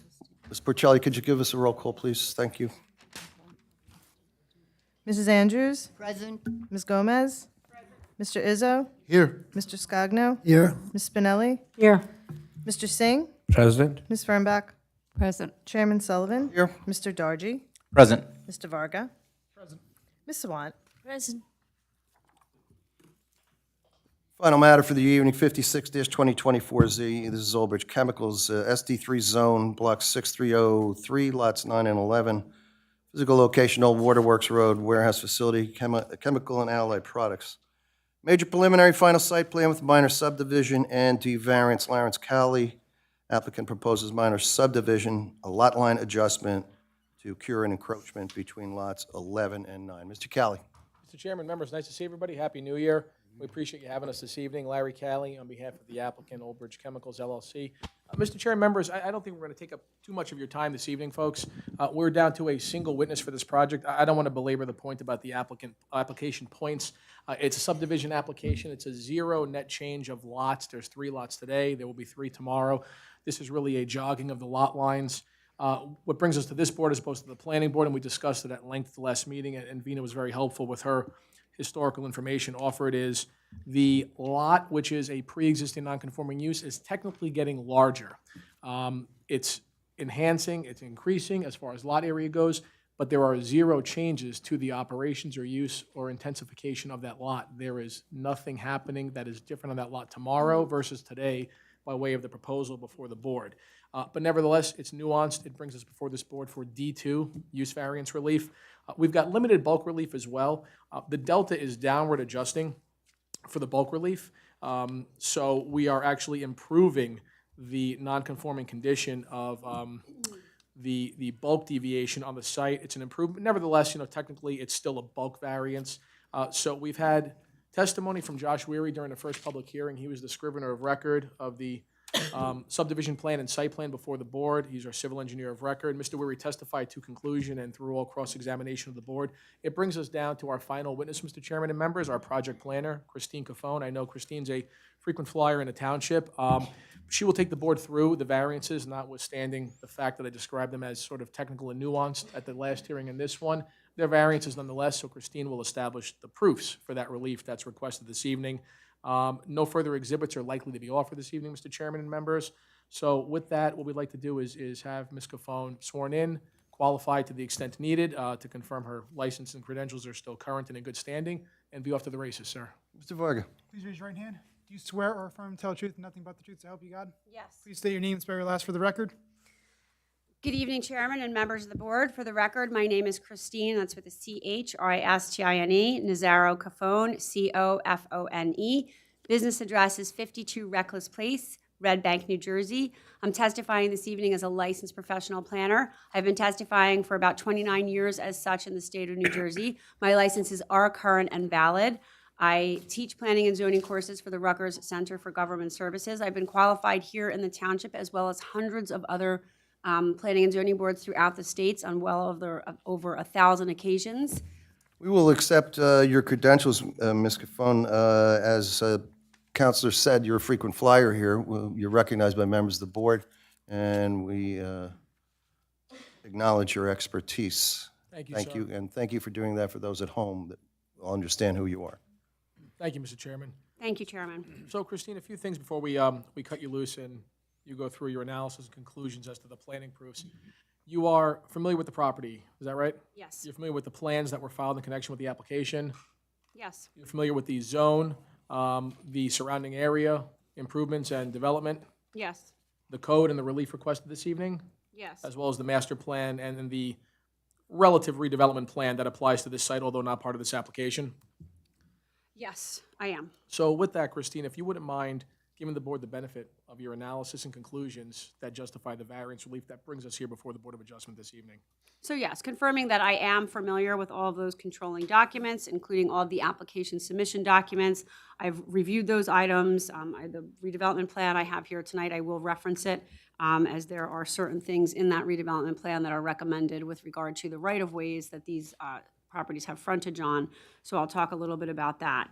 I do think it's important for the board to understand what this application is not. There are no new uses proposed. There are no enhancements. There are no operational changes. There will be no shovels in the ground resulting from this application. This is a very technical application, and the reason that this is a D2 variance is it's an expansion of a non-conforming use. That is a difference with a distinction, and your planner, Ms. Sawant, put some critical testimony on the record the last time we were here, back in December on the 4th. She entered 3 exhibits. Those were B1, B2, and B3. You labeled them as such because they were the board's exhibits. Your planner introduced them.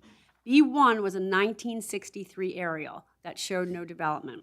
B2 was a 1969 aerial that showed that the site had been developed with the existing warehouse, or the existing development, the chemical products facility. And then B3 was a 1970 zoning map that showed the area in question was, your planner's words described it as entirely zoned as industrial. The reason that that's important, and the reason we need a D2 variance, is because that testimony and those exhibits told a story that when the zoning was in place, the use was permissible and the use was lawful. She went on to indicate that it was just about 2 years ago that the residences in the area were rezoned out of that industrial area into a residential zone to avoid the proliferation of applications. So when those residences came in, they would need a D1 variance. If they put so much as a birdhouse or doghouse on their property, they would have to come before the board because they were actually non-conforming. So that history is very important for the board to understand, because when the applicant comes before the board to demonstrate that we're an existing non-conforming use, those are critical items. So it was very helpful to understand for the board and for the public and for the applicant the history of this application and why we are here as a D2, because that informs my testimony as the applicant's planner. So when you're dealing with a D2 expansion of a non-conforming use, the case law is very clear that when you're looking at things like the negative criteria, that it should be looked at with greater liberality, because the use is already, the neighbors, the public good, is accustomed to that use being in the area already. So the area, the use certainly exists, and I think B1 and B2 were certainly dispositive of that. And as far as the impacts of this application, right? It's 3 lots today. It will be 3 lots if the board were to move favorably and approve the application. The reason we are here seeking the D2 is because lot 11.11, which hosts the Old Bridge Minerals facility, which is the non-conforming use, is being increased by 5.74 acres. In section 250-31 of your ordinance, which regulates existing nonconformities, you have a section that reads, expansion of the lot area requires an expansion of a nonconforming use. So in any other case, I would say in most towns that I would appear in front of, I would say this wouldn't even be before the board, because we're making the area that the nonconforming lot sits on larger. So it is, as was stated by the applicant's attorney, and I believe your board attorney, it's the inverse of the typical Raspberry case, where the lot is made smaller, so you need to seek an expansion of a nonconforming use. Here, because of peculiarity in your ordinance in Old Bridge at section 250-31, which indicates if the lot is increased, that's why we need the expansion of a nonconforming use. So that is the variance relief, together with one bulk variance for a variance for the landscape area ratio on lot 11.11. That is currently non-conforming at 0.132. Because mathematically that lot is getting bigger, that landscape area ratio is going to improve, right? If we increase the denominator, it's going to get bigger when we do that ratio. So we're increasing it by 5.74. We are doing nothing on that site, so it is not going to look any different. There are no improvements. And also, when we were here last month, we heard a lot of testimony about why we are doing this. And I believe Ms. Sawant told you, this subdivision was her suggestion. One of the things that she said when she was giving her testimony to the board was, I suggested this because I think it's good planning to isolate the environmentally sensitive areas and not only to isolate the environmentally sensitive areas, but to clean up the encroachment of the accessory structures. So your planner, it's not frequently that we have a situation where the board's planner is able to provide testimony and provide exhibits that show a dispositive history of the legal nonconforming use status, and then provide the institutional knowledge as to why this application, one of the reasons in that it was recommended to be proceeded by the applicant. The other changes in the area of these lots are resulting from dedications.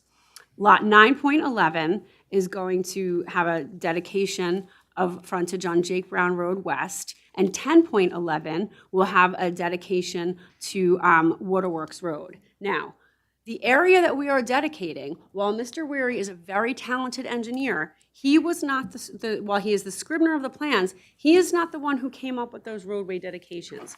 If you had an opportunity to look at the Waterworks redevelopment plan, which was adopted in Old Bridge on June 13th, or dated June 13th of 2023, if you go to page 25 of that document, it calls for a specific right-of-way dedication along Jake Brown Road West of 60 foot, and then on 30-foot wide half-foot right-of-way along Old Waterworks Road. So the right-of-way dedications that are being prescribed in conjunction with this application are absolutely consistent with the redevelopment plan that was adopted in Old Bridge Township for this area.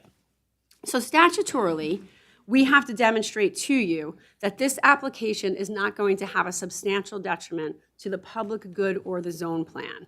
So the land use law does not ask you to hold this or any other applicant to a standard that there be no detriment, but just that the benefits of the grant of the variance outweigh any detriment, and there's no substantial detriment to the zone plan or the public good. So as far as a D2 expansion of a nonconforming use, it's very difficult to come to the conclusion that there's going to be a negative impact when there's no new uses, no enhancement, no operational changes, or no shovels in the ground resulting from the application, and rather that the board's own planner indicated that the subdivision that is being proposed is something that she suggested years ago in her capacity as planning for the township. As far as the landscape area ratio, one of the criteria that the board can grant bulk variances or C variances, which that would be under two criteria. You can grant it under the C1 hardship or C2 flexible C. One of the criteria for hardship is lawful pre-existing structures. Because that landscape area ratio is currently non-conforming and actually being improved by this application, I think the board can rely on the C1 section of the statute. Altogether, because we are implementing right-of-way dedications that are specifically prescribed for and called for in the Waterworks Road 2 redevelopment plan, which is a fairly new vintage, right, 2023, this is not an old plan, I would say that I find that this application meets its burden of proof with respect to the positive and negative criteria. I think it certainly promotes the general welfare by isolating the environmental properties, as well as correcting and putting the accessory structures on one lot, and it corrects that, as was indicated, as good planning by your planner. And I see no substantial detriment to the zone plan or the public good if the board were to move favorably, considering that we are improving the conditions on the site with respect to the landscape area ratio, and that, again, there will be no visible changes if the board moves favorably on this application. So with that, I have nothing further on direct. Thank you, Christine. Mr. Chairman, we have nothing further from Ms. Cofone. You know, as you know, it's a relatively, like we've said a few times, a nuanced application. It's limited relief, notwithstanding the fact that it is use relief under Section 70 of the MLUL. There's really no moving parts to this application. There's nothing proposed by way of development, and it's essentially consolidating that which had historically existed on the site, both through the recommendation and guidance of township planning throughout the last several years. It's in compo with the redevelopment plan, and we think the proofs are met with that. We make Ms. Cofone available to any questions that the board members might have at this time, as well as your consultants, of course. Thank you, Counselor. Thank you, Ms. Cofone. Thank you. Mr. Wan. I don't have any questions. Mr. Dargy. I don't have any questions for the planner. I'm going to start on the far end of the dais. Coming up. None? Yes, ma'am. How long have the lines been this way? Is it going back how far? How long have the lines been this way? I'm going to ask our engineer to answer that. I don't know how long the existing lines have been this way. You don't know. And why now? Why is it so important to get done now?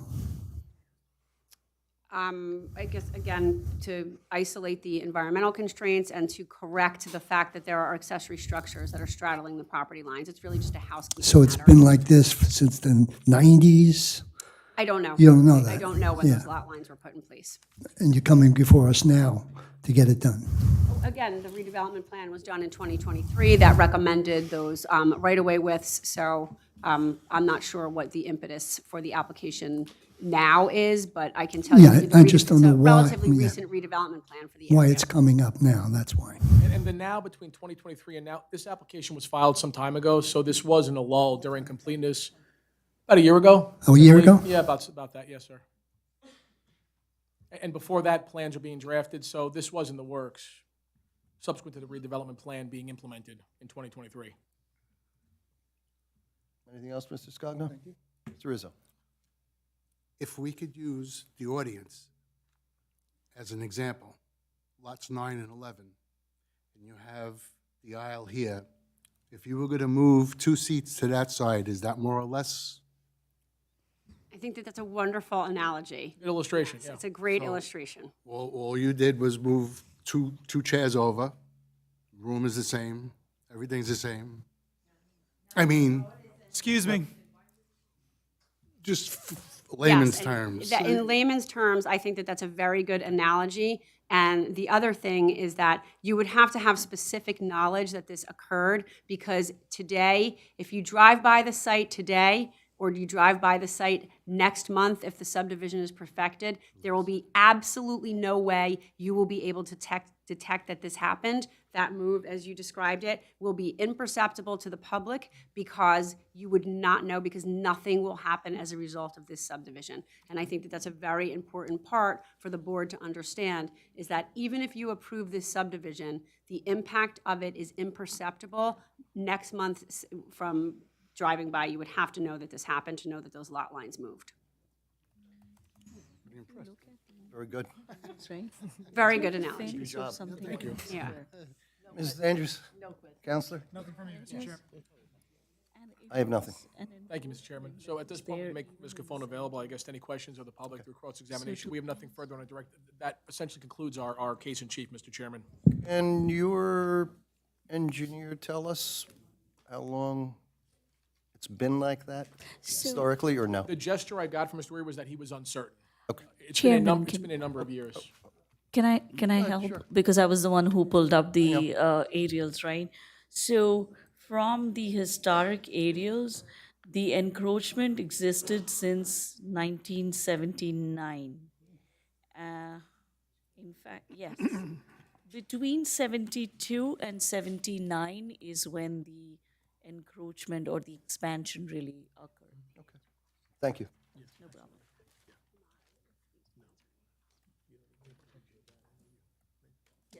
All right, nothing else? I'm going to go to the public, okay? We'll open Thank it you, up. sir. 56-2024 Zeolbridge Chemicals, physical location here is Old Waterworks Road.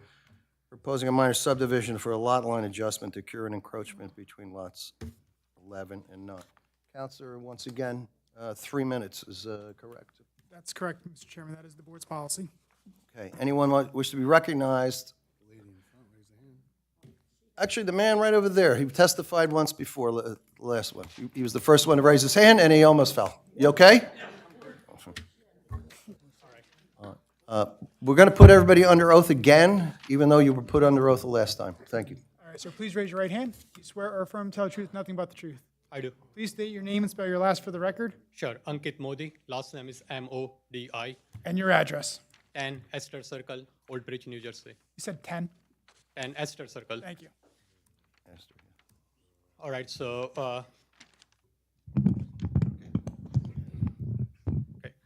So, yep, respected chairperson, I have a few questions for planner. She listed a list of variances along with the ordinance. I was not able to get it all those list of variances. So first question would be, are you claiming those are based on the hardship planning benefit or hardships planning benefits, or both under the MLUL? Should I continue asking the question, or is she going to provide the response? I have like a bunch of like 4 or 5 questions. I didn't understand the question. So for each variance, are they claiming hardship or a planning benefit or both under MLUL? No, that's not what she said. So I apologize because You it's explained a always C1 and a C2 is what Yes, you it's explained. always uncomfortable when you have to answer questions with your back to somebody, but I have to either put my back to the board We or the need you public. to put it on the record. So I need to be facing the board respectfully to the public. No, that's fine. So I don't want to feel rude for having my back to you, so I apologize for that, but I do need to face the board when I answer questions. So I think I understood the question, and the question was, are you testifying and justifying the variances under the hardship section of the statute? For the D2, I did not. It's a D2 expansion of a nonconforming use, but for the landscape area ratio, I did, because I felt that that falls under the C1 section of the land use law, because specifically in the land use law, lawful pre-existing conditions on a property are proper justification for a C1. And as this is currently nonconforming at 0.132, where the requirement is 0.4, and we're increasing it to 0.152, that, in my opinion, is absolutely consistent with the C1 because if it's a lawful pre-existing condition. Okay, thank you. So since applicant owns the lot 9, 10, and 11, and is only shifting the internet lot lines without adding a new buildings, does this lot reconfiguration create the need for this variance? If so, why should self-created condition qualify for the relief? So it's an existing condition. It's an existing condition on the property. Again, it's a self-created condition when you are reconfiguring the lot lines. So again, it's not self-created because it exists today. So that doesn't make it a self-created condition. That makes it an existing condition. Okay. So did the applicant look at other ways to configure the lot line that would reduce the number of variants needed and bring the site closer to complying with the zoning requirement? Well, there's only one bulk variance needed. So there's only one bulk variance that we require. The other one is a D2 variance because it's an increase in the lot area. So there's really no other configuration that would avoid that D2. So zoning code required a 100-foot setback. So why any physical condition on this property justifying reducing the setback to 20 feet and 18.1 feet instead of meeting required this distance? So your board attorney directed last time that we don't need any variance relief for the setbacks because they're not changing, and those are pre-existing nonconformities. So your attorney, I watched the video again last night, advised that we did not need to seek those variances because they were not being impacted, so that we don't need to seek that relief. Ms. Cofone is correct. Okay. Another question, ordinance require a 0.4 landscape ratio and the plan provides only 0.15. What prevents the applicant from meeting the required landscaping amount, especially since they own the surrounding lots and not building anything new? How does such a large reduction meet the benefit outweighs the detriments test for a C2 variance? The condition is improved over what's existing today, and there's no development or improvements proposed in conjunction with this application. Okay. Thank you, sir. Next. Sir, hold on. Please raise your right hand. Do you swear or affirm to tell the truth and nothing but the truth? Yes. Please state your name and spell your last for the record. Arik Bhatt, B-H-A-T-T, And your address. 45 Dahlia Lane. Take it away. All right.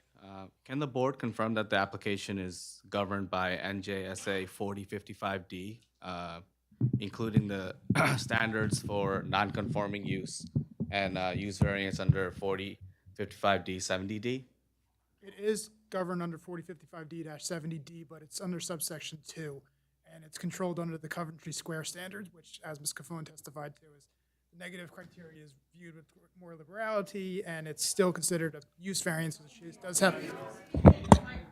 I thought I was. I apologize. So, Can you repeat? yes. May I? So I apologize. It is being reviewed under the 4055D-70D standard, but it's specifically D2, and more specifically under the Coventry Square standards for the use variance. Can you explain how increasing the land area tied to a non-conforming use does not constitute an expansion or intensification of that use under New Jersey case law? Under New Jersey case law, it's an inverse of the Raspberry decision, because what the Raspberry decision says is that if you are taking a lot and making it smaller, then it's considered an intensification. But Old Bridge has a unique ordinance that causes this to become an intensification, and that is why they are here today seeking the D2 variance, because it is technically an expansion. So how are you evaluating whether expanding the footprint of a chemical operation adjacent to an established residential neighborhood causing substantial detriment to the public good? I don't know that there's any expansion of the footprint. There's none. I know that there is no expansion of the footprint. Right. There's, again, no shovels in the ground, no new uses, no operational changes, no modification to the site. There are no site improvements proposed in conjunction with this application. Respectfully, increasing the lot area associated with a non-conforming use from 10 acres to 15.7 acres is an expansion. It is only an expansion because there is a provision in Old Bridge ordinance at section 2. Courts don't care about paperwork. They care So I about would appreciate if you let me functionality. finish. Witness answer, please. I won't interrupt you when you're asking Thank me you. I questions, and I would apologize. Go ahead. expect you not to interrupt me when I'm answering. My apologies. Thank you. So as I was saying, it is not an expansion of a nonconforming use in accordance with the land use law and the Raspberry case. That refers to when you reduce the size of a property that a nonconforming use sits on, that's a D2. There is a peculiar position in Old Bridge ordinance, or a peculiar section at 250-31 that says when the expansion of a lot area over which a use is conducted is an expansion of a nonconforming use. So I would say in most municipalities throughout the state, this probably would not be a D2 variance. But here in Old Bridge, because you have a peculiar section of your ordinance, it's been decided that we need a D2. Sir? Okay, are you done? Yes, I am. So again, explain to me how increasing the lot size from 10 acres to 15.74 acres is not expansion. I think that was asked and answered, Mr. Chairman. I still don't understand how that's not expansion. Appreciate that. Case law would, That the member of the public. I'm not done, sir. Sir, Well, you've asked Case- the question. We've already answered. may I continue, please? We're not going to have a debate with them. I would agree. Speak to the board. We'll try and get you All right. some answers. All right. Case law doesn't look at paperwork. It look at functional application. And a functional application here is an increase of acreage from 10 to 15.74. That's an expansion. Yes, and they're, I'm Go sorry, ahead. I'm sorry, No, Mr. Chairman. within a lot. Correct. And they've acknowledged that this is an expansion of the non-conforming use. So your question, how are they saying it's not? They are in fact conceding, they're admitting, they're acknowledging, they're accepting that this is in fact an expansion. That's what they're here before the board seeking variance relief from, but only with respect to the size of the property because they're jogging lot lines. The testimony is that there's no increase in the actual chemical use. There's no expansion of the building, no expansion of the footprint, just the lot area size. We can have that on record that there will be no increase in the future either.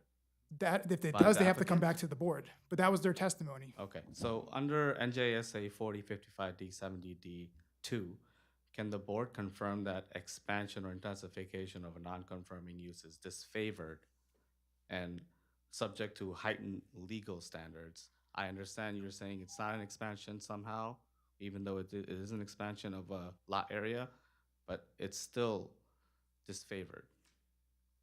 Use variances are always the exception, but it's the applicant's burden of proof to set forth the appropriate testimony. Thank you. Thank you, sir. Next. Come on up, sir. Come on up. Yep. Hello there, sir. Please raise your right hand. Do you swear or affirm to tell the truth and nothing but the truth, so help you God? Yes. Please state your name and spell your last for the record. Rashmikant Bhavsar. I'm so sorry. Can you just say it a little louder? Rashmikant Bhavsar. I will spell it for you. Just spell your last name. BHAVSAR.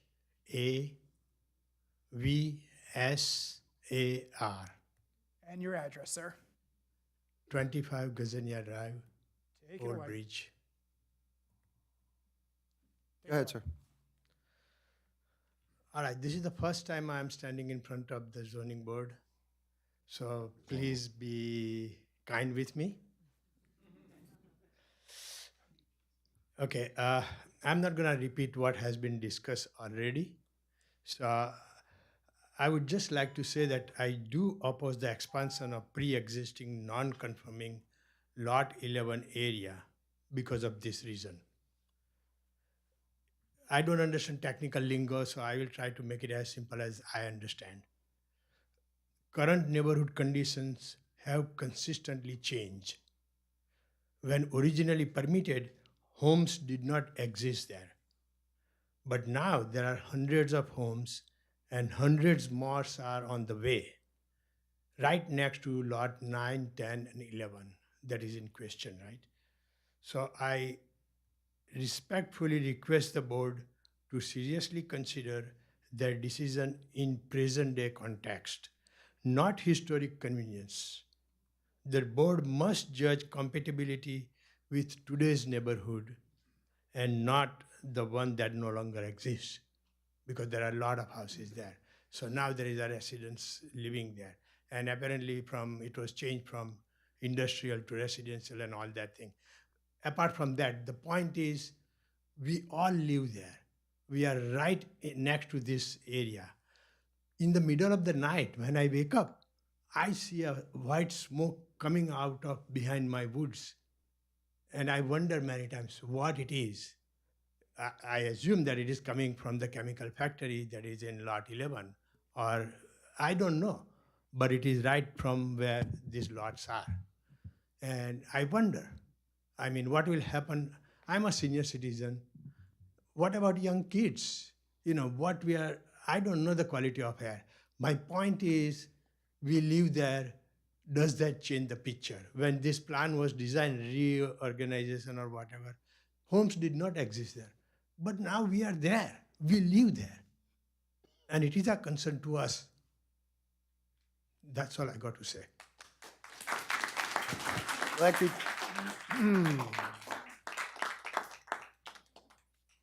Anybody else? Lady in the white sweater? Mr. Chairman, while we're waiting for Sure, go ahead. the lady to approach, going back to the Mr. Bobzar's comment, just a point of order for you and counsel. Since there was no question there to Ms. Cofone, this is both public cross-examination and public comment, I assume, since it's sworn comment at this point. This is 2 for 1. Correct. Very good. Thank you. Ma'am, would you move over to the microphone, Yeah, I please? figured it It's a directional mic, so. I know. I'm going to get yelled at because I probably don't do it. But can you hear me? Please raise your right hand. Do you swear or affirm to tell the truth and nothing but the truth? Yep. Please state your name and spell your last for the record. Joanne Seitz, Seitz, 5 William Street. Take it away. I have a question because I look over here. I've been coming to the different meetings. The Lot 11 is a Superfund site.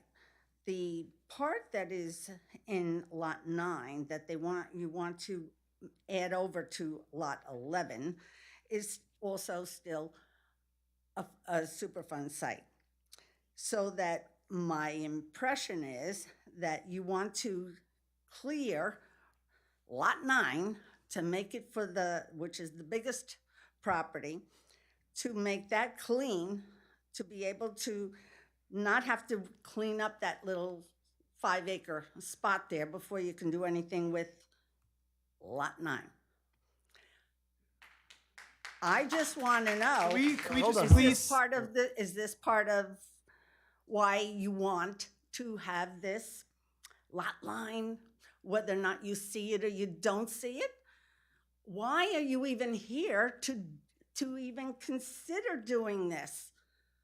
I mean, there's a reason, and what you're giving us is not the truth. You're also looking at this side here of Jake Brown Road on the side that would eventually go over to Waterworks Road all the way down to Route 9. The traffic would be astronomical. It's terrible now with what's going on. Old Bridge is a residential community. It's not part of, like Monroe is. I'm a realtor, and I travel around, and I see whole 522. You have warehouses and warehouses and trucks. We are not an industrial town. We are residential. That is what has always been for Old Bridge. I've been here since 1970. And when Route 9 was one lane each way, I've seen it being grown, which is fine. However, it's not a industrial, it's a residential community. We have some professional things, but not what we're looking at for 3, 4, 5-story buildings. We're looking at, it's a residential community. The gentleman before, when I was just seeing in the back where Schumeister Road was being able to just be, the road starting to come around, I nearly died of shock because of all the woods that are being destroyed. Since then, all these houses, and they cost a fortune, and they're bringing tax revenue in. Warehousing isn't. My answer to my question is, why bother with this fake line, if you want? Lot line. I know. I'm being, you know. Your time has expired. We appreciate your comments, ma'am. Thank you. Thank you. Thank you. You can do without the applause. This isn't a game show. Next. Gentleman all the way in the back.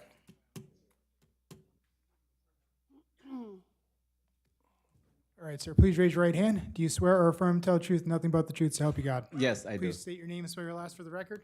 I'm Hari Somaskantan, Hari Somaskantan, Somaskanthan. And your address. 10 Viola Way, Old Bridge. Take it away. Okay, very good. Go ahead, sir. Happy New Year for everyone. And to you as well. So a couple of questions. Can the board explain the original planning rationale for placing residential neighborhood next to SD3 zoning, which allows special development and industrial use? And that's the whole reason why we are here. And I'm trying to understand why all these things are happening. I'm not sure how to answer that other than the planning board probably gave the approval, not the zoning board. Oh. Planning board works on matters that are permissible. The zoning board works on ones that are not. That apparently, if we missed the earlier topic in the last meeting, the property has been there in operation since '69. That's 1969. 63? 60. Safe to say it predates 1970. Okay. Why a developer bought that land and was approved? You're asking the wrong people. I don't know. I can't answer that. I don't think the attorney or anyone here could answer that. Any of the professionals. I don't know. Okay. And who would we actually go and ask the question? Is that a different forum that we should go and ask the same question? Well, I mean, I guess if you want to go to the planning board and ask why they allowed that build there, I can't answer that. And I don't know when it was done. I'm sure that there's records of it, but it had nothing to do with the zoning board. Okay. I know that my second question is about when the lot 11, which is actually a non-conforming, is expanding with an additional 5.74 acres. Now the 5.74 acres is a conforming zone. Now it's becoming a non-conforming zone. Is that correct?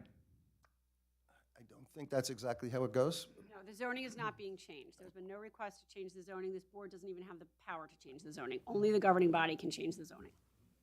I'm sorry, are you saying that the 5.74 was a non-conforming land zoning?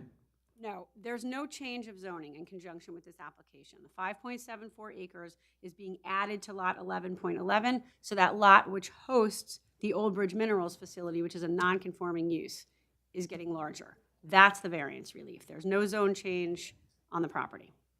Okay, so which means that 5.74 cannot have any non-conforming use. Is that correct? I'm a layman trying to understand, so if I you can understand, and be I'm trying- patient and explain it. I'm trying to explain it to you.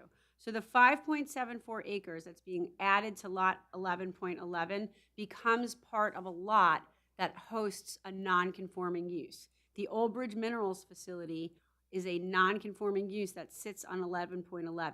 Because 11.11 is getting bigger, that's the nonconformity. So that lot is increasing. The lot is increasing. So the intensity of the application is technically going down because the lot that it sits on is getting bigger, which, as we've been saying all along, is the inverse of Raspberry. The reason you need a D variance under Raspberry, when you make the lot smaller, you're presumptively intensifying the use. Here, you're doing the opposite. You're increasing. Think about it this way. If you had a residential property and it were 10 acres and you had 100 units on there, the density would be 10 units to the acre. If you added property to it and you added 5.74 acres, your density is not going to go up, your density is going to go down. So it's going to look like a less intense property. And that's why in Raspberry, now the inverse of that, if it were 100 units on 10 acres and we took away an acre and now it were 100 units on 9 acres, the density is going to go up. And that's why you need a D2 under Raspberry, because that's an intensification of a non-conforming use. So if you put the parallel for density, it helps you make the argument because the density would technically be going down. Sort of like the lot area, the landscape area ratio, right? It's going and improving because we're making the lot bigger. So in most other situations, that would not be a D2 variance because you're really not intensifying the nonconformity because you're making the lot bigger. And in this case now, if we were adding to that Old Bridge Minerals facility and we were increasing that building, if we were doing something to it, if we were adding a portico share on it or we doing something to it, that would be a D2 variance because you were technically expanding the use. The only reason we're here for a D2 is because you have a technicality in your code in Old Bridge that says when the lot area gets bigger. So we're not changing the zoning of that 5.74 acres. We're just increasing the size of lot 11.11, which is the host lot of the Old Bridge Mineral Facility, which is a pre-existing non-conforming use. Okay, thank you. You're welcome. Thank you, sir. Anybody else? Lady in the orange sweater? Copper? Rust, okay. Please raise your right hand. Do you swear or affirm to tell the truth and nothing but the truth to help you God? I do. Please state your name and spell your last for the record. Sure. Deborah Calamonico, Colamonico. And your address. 10 Teton Place in Old Bridge. Take it away. So, first of all, I've been a resident in Old Bridge my whole entire life. My parents moved back here in 1958. So I've been here for 64 years, and I've seen many, many changes. Some are good, some are bad. Bless you. As far as the Jake Brown Road, that was the Nike missile base. So we know that land is contaminated. There were missiles in there. There were nuclear missiles in there, which we were very surprised to find out. So I don't understand why we want to build on that over there because that ground is contaminated. We know it's contaminated. We were told by that. When we were in high school, we used to have bonfires on the Nike base. And you had said it best. We're not going to be Old Bridge. We're going to be Old Bridge City if we continue to go down this route. I thought that was the greatest thing I've heard all night. And these people here, they bought those houses. That guy said it best. They bought these houses, and now you're going to contaminate. You're going to put a building in there. What are you going to put in these buildings? Is it going to be chemicals? You're doing the road, but what are you going to do with that stuff? There's no building proposed in conjunction with this application. Right now. But what about the future? The board can only consider what's in front of it right now. They can't consider. Right, but if they agree to this right now, then that's going to be future. Right, so. Just to be clear, if they, excuse me, no clapping. Hey. No, this is a quasi judicial board. We have to keep it a level of decorum, and we're trying to keep a record. So the applicant is only here seeking a lot line adjustment. If they want to expand the footprint of that chemical use, they have to come back to the board, and they have to reissue notices to everybody within 200 feet. So if they choose or they want to add a new building for that chemical use, they're right back here for an additional approval. This doesn't give them the permission to do that. Only thing that they're before the board seeking permission to do is to change that imaginary line for the lot line to add 5.74 acres to lot 11.11. But what do they gain by doing that? That's what these people want to know. This board is not permitted to consider that because that's not before the board at this time. So there's, the MLUL and the interpretive case law is very strict that the board can only consider the application before it. And that's what we have. Well, as being probably the oldest resident here, as I can see, living here in Old Bridge, well, maybe you too, I just feel that you guys should really take it into consideration and deny what they want to do for the sake of all these people here that are coming to you, begging for help. Excuse me. Once again, not a game show. Stop with the applause. Who's next? Go ahead, man. Hold on. Nancy Nope, Zeno. before we begin, I just gotta swear you I'm in. sorry. Do you swear or affirm to tell the truth, and nothing but the truth, so help you God? I do. Please state your name and spell your last for the record, Nancy Zeno, Zeno, and your address. 279 Cottrell Road. Thank you. Take it away. When I came to one meeting to find out that we were getting warehouses off of Cottrell, I was told that it wasn't going to affect where I live, and it has. So my bed rattles when a truck comes over, because I'm right on the corner here. So when the truck comes over, my bed rattles. And I noticed since these warehouses been put up, the traffic on Cottrell is nonstop. My bed is constantly rattling because of the truck movement. And I just feel like I moved here 5 years ago for a more country life, and we're losing it here in Old Bridge. The bank being built down the street, the new warehouses, it's starting to feel like it's not the residential area that I bought into 5 years ago. And I, just like the woman said, and that's why we're applauding her, is that it is true. You accept this, you give them a half a line, whatever the line is, then it starts to get built, and now it's more and more. And I think that the board should investigate why the planning department even allowed the builder to build there. Ma'am, the board attorney has already instructed everyone here what our powers are, what our powers are not. You've heard from the witnesses. We have no right to examine anything other than what is presented to us to make a decision. You may have that problem at your home since there was a build. That, unfortunately, has nothing to do with why they're sitting here.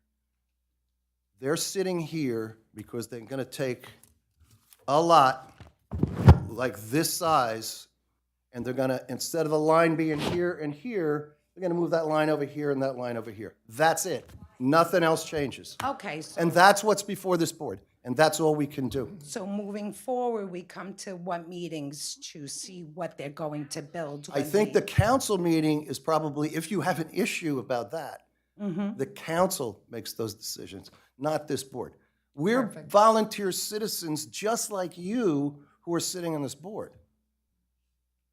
We live in various parts of this community. We have to by law in order to sit on this board. We can only focus on what's presented to us. And I appreciate your commentary, and I may feel for you, but that's not what I have to make a decision on. I have to make a decision on the law of what's presented to me. And so does everyone else here. And we've taken an oath, and if you were here earlier, you would watch everyone have taken that sworn oath. I was here. So I appreciate your comment, but that's where the board's mindset has to go. All right, And thank the you. council meeting, you all sit on that? No, we're not elected officials. It's a different. We are volunteers. Thank you. That's it. Council meeting, I believe, is on the second Tuesdays, and you can look that up as well on the website. Thank you. And I would ask everybody, try and keep your comments focused on what we're here for tonight. I know things are not pleasant for you in your minds, but what is going to happen before us has nothing to do with this other issues that you're talking about. So please try and limit them to what we're focused on and what we have in front of us. You already spoke, sir. I'm going to get somebody else. Gentleman over there, and then you'll be next. A lady in a blue sweater, okay?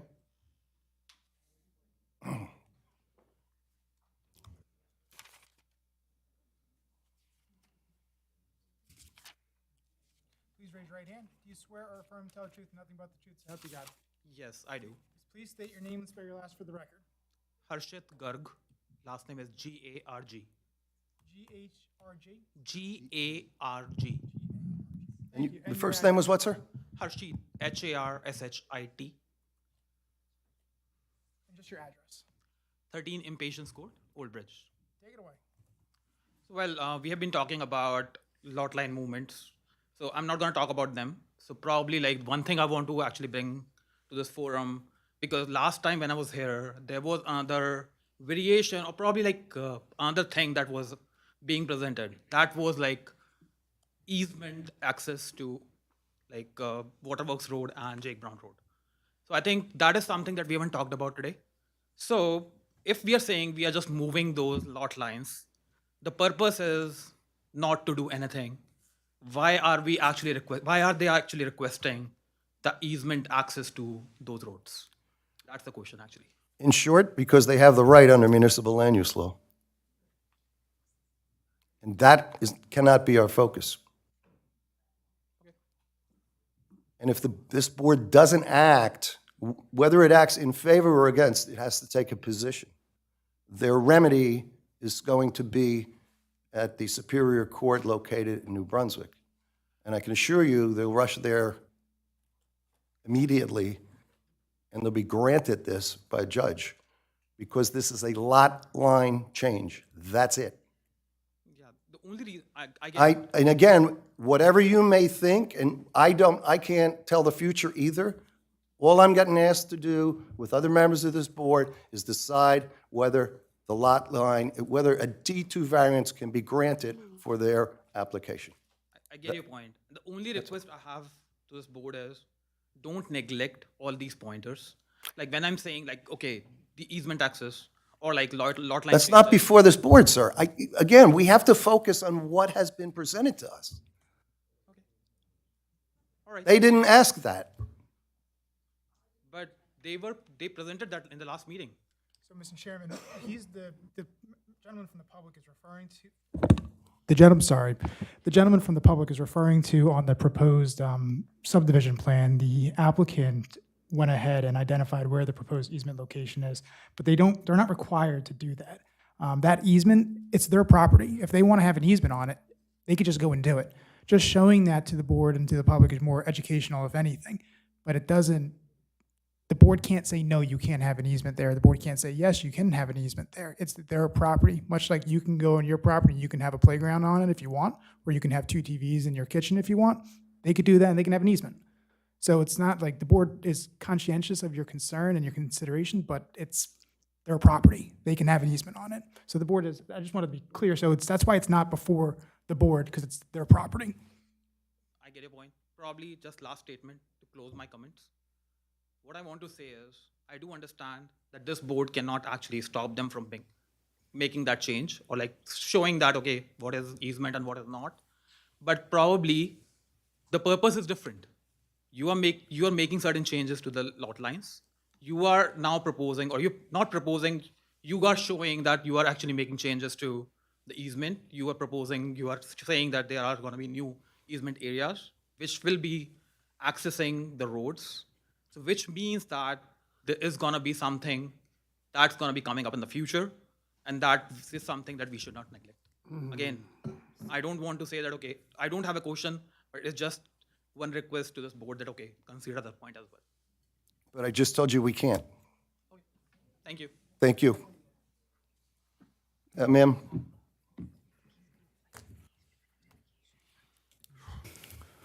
All right, please raise your right hand. Do you swear or affirm to tell the truth, nothing but the truth, so help you God? I do. I'm tall, yes. Please just state your name and spell your last for the record. Ciara Ozone, Ciara Ozone. I'm a homeowner of 31 Gazania Drive, Old Bridge, New Jersey. Take it away.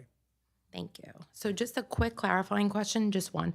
If the area in Zone 9, the 5.74 acre is non-conforming, how is adding to Lot 11 that's also non-conforming reduce the intensification? Just need clarification on that.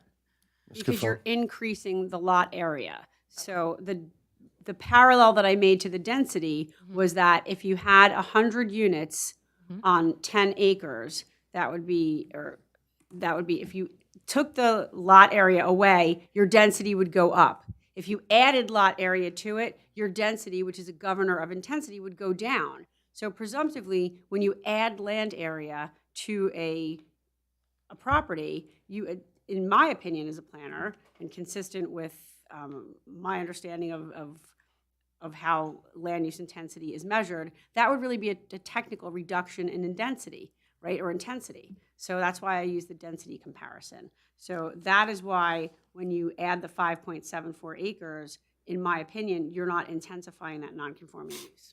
Even though we need a technical, it's been said many times, repeated by your planner, your attorney, our attorney, this is a very technical D2 variance. Okay, and they're both non-conforming. Okay, just confirming that. Perfect. Only lot 11.11 is nonconforming. Okay. So I'm a homeowner at the Oaks of Glenwood. A lot of us here are. We're not here to be repetitive. We're not here to waste your time. The problem is we're here because we love our community, and we understand it's an invisible line that you're moving. We understand that no dirt will be moved, nothing's going to be built as per this application. We all have common sense in this room. We're all professionals. We know what's to come. I'm not going to further discuss that, but we just want to share. I want to share on behalf of everyone. We didn't choose to live next to this operation. We were told that this operation was non-use, that the area, our land, was our land, that nothing was going to be changed in it, even an invisible line. And a lot of us just moved in within a year or two ago. So just put yourselves in our shoes when a slight minor change for a bigger plan to come is upon us. This is why we are reacting and responding this way. And we don't want the developer to choose profits over people.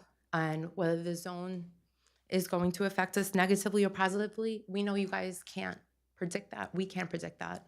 But we just know this is step one of many. And we're asking the board to stand with the residents who now live here, right? We weren't here in the 60s because our homes didn't exist.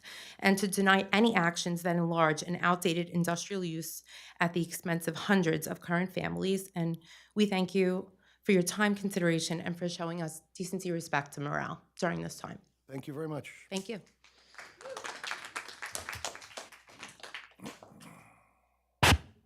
Anybody on this side? Come on up, sir.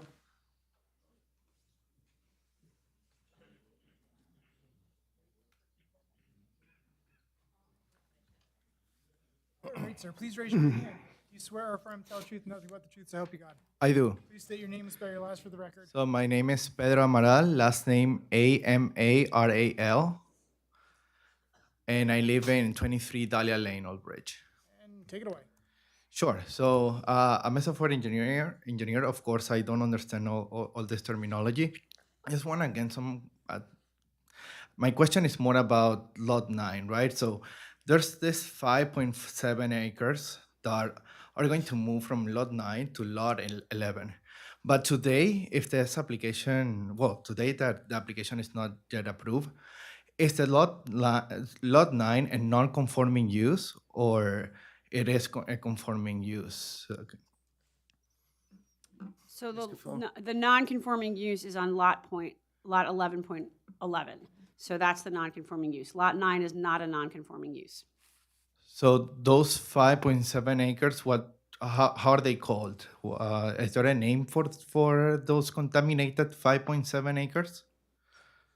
Is there a name for those 5.74 acres? Yes. No, I don't think so. I don't know that I understand that question. Is it a name for them? Are they conforming today? Is that your question? Yes. So they're part of a non-conforming use. They're part of the Old Bridge Minerals facility. So that 5.74 acres will go to lot 11.11. It's an existing non-conforming use. Sure, but today does that 5.7 acres, they don't make Lot 9 a non-conforming use? They don't. They make the non-conforming use on the property is the Old Bridge Minerals. So anywhere that Old Bridge Minerals is sitting is part of the non-conformity. So that's the nonconformity. So any lot that is encumbered by the Old Bridge Minerals facility would be part of the nonconformity, because that is where the nonconformity comes in. Okay, thank you. But a question to the board, if this gets approved, will it make things easier to build big sites in Lot 9, this adjustment? Or it's the same? I mean, could that be a reason of the change being proposed to the board, to make it easier to build on Lot 9? To make it easier to build on Route 9? Lot 9. Oh, Lot 9, okay. This subdivision doesn't make it any easier or more difficult to build. The applicant, anybody who wants to build on Lot 9 would have to come forth with a site plan application and demonstrate conformity with respect to use or nonconformity with respect to use, as well as the bulk criteria. So I don't think that this application has any impact on facilitating, making it easier, or impeding the development. It's been very clear that the genesis for this application was to isolate the environmental contamination as well as clean up and make the accessory structures associated with the building on a proper housekeeping and make that housekeeping on the lot lines there. Your own planner here in Old Bridge testified at our last hearing on December 4th that this subdivision was her recommendation because her recommendation because it, I'll wait.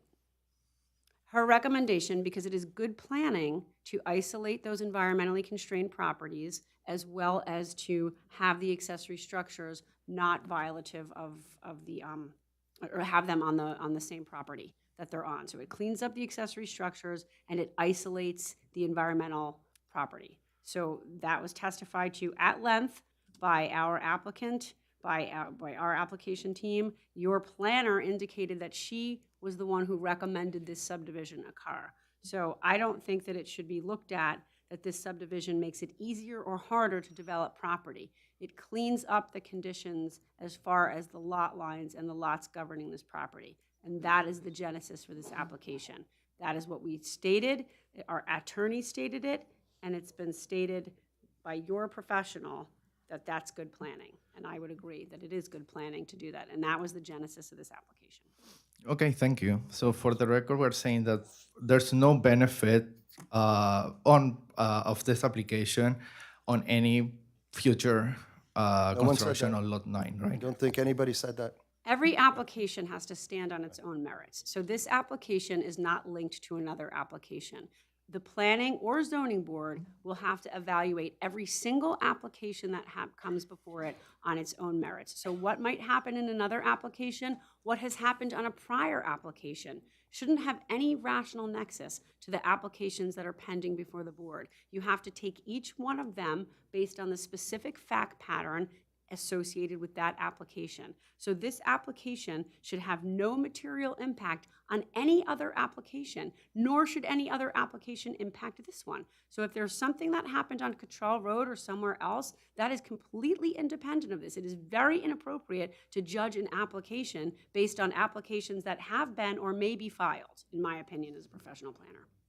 Okay, no further question. Thank you.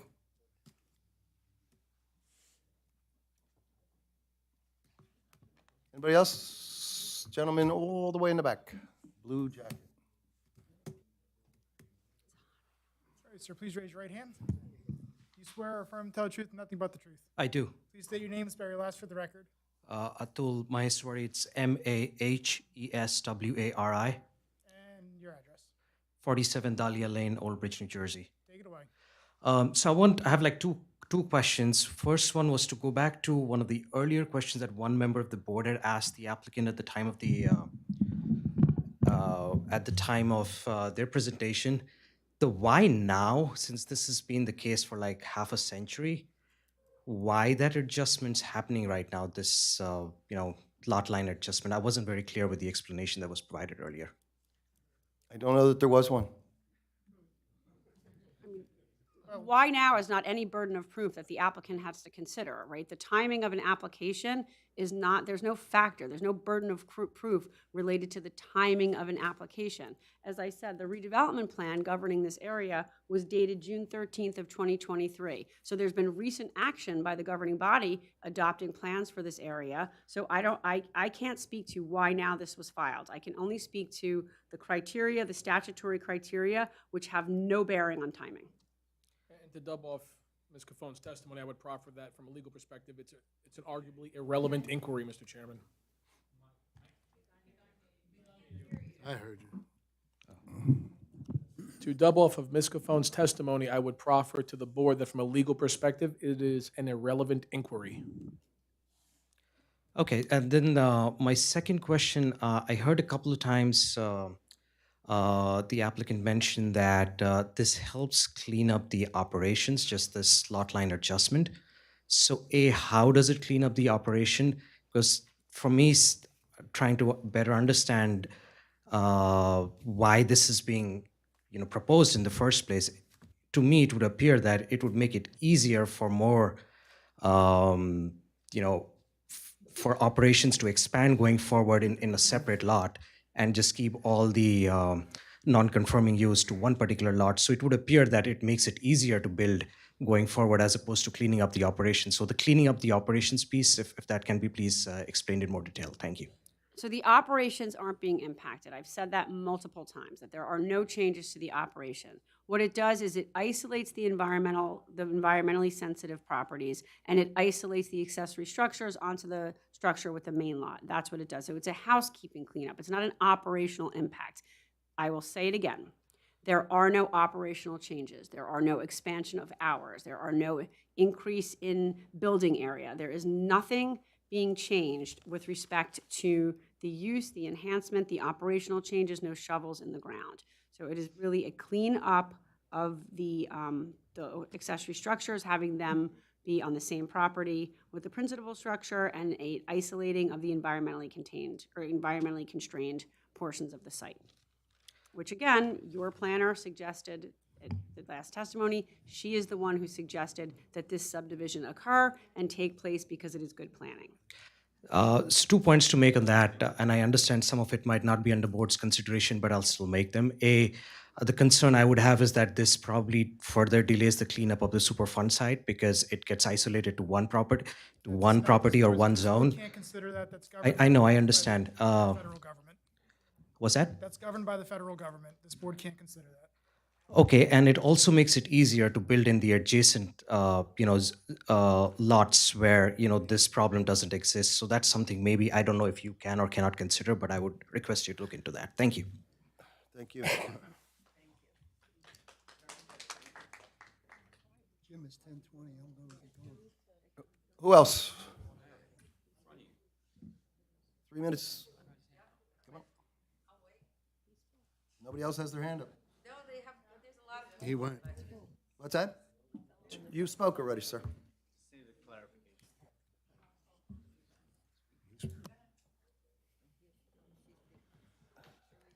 All right, ma'am, please raise your right hand. Do you I've swear- already tested. No, we're Okay. swearing everybody.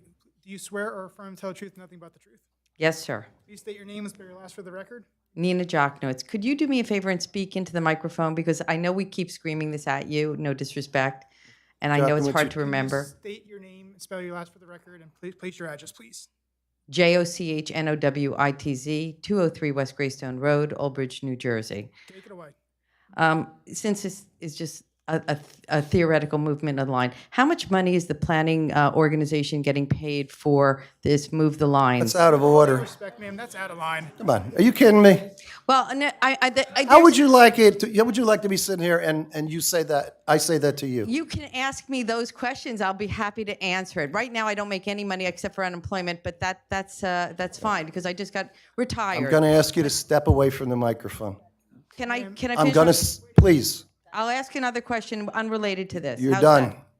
You're done. Why would you ask? Move away from the microphone. Why would you ask an unrelated question? Can I ask unrelated questions, sir? Please go take a seat. Mr. Sullivan? No. You show no respect to this board. Making a comment like that. Please take a seat.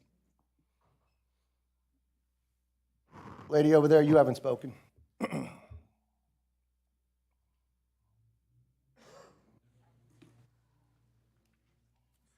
you swear or affirm to tell the truth and nothing but the truth, so help you God? I do. Please state your name and spell your last for the record. Bina Pausar, Bhavsar. And I'm so sorry, I just didn't get your last name one more time. B as in boy, Hav as in Victor, Sar. Take it and your address, please. 25 Gazania Drive. Take it away. I just have one question. The 5.7 acre land that is being moved, I understand, is that a part of Superfund site? Yes. It is included in Superfund site? No? It's not being moved. Is it contaminated? The 5.7? There's a difference between contaminated and Superfund site.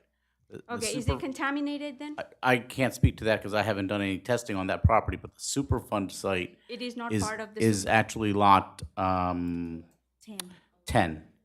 only, and not these 5.7 acre that are being moved? That is It's not part of the Superfund site. Okay, thank you. That's the only question. Thank you. Anybody else before I close up the public portion? Go ahead, sir. Come on up. We're going to make this the last witness here tonight.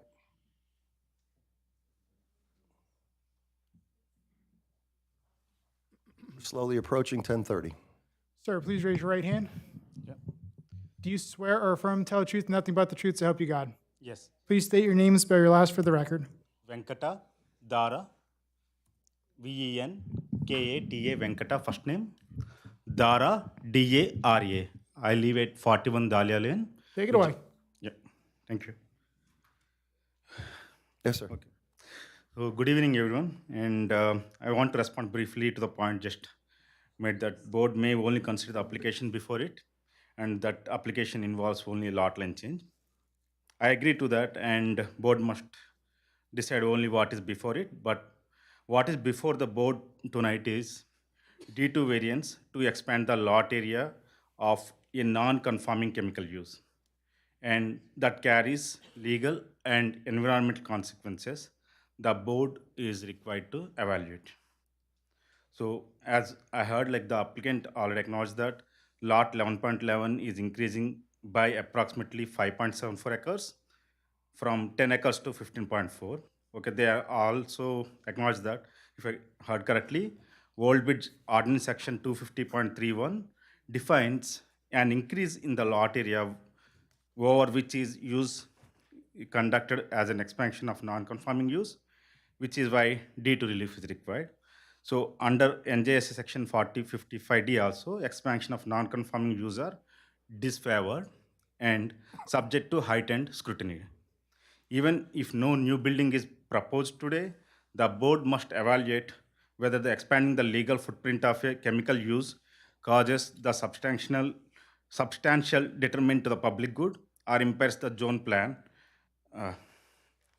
Impairs the zone plan around the community under the current residential conditions. As you know, like there are already 260 residents that already came up and another 1,500 houses that are coming, which is already approved.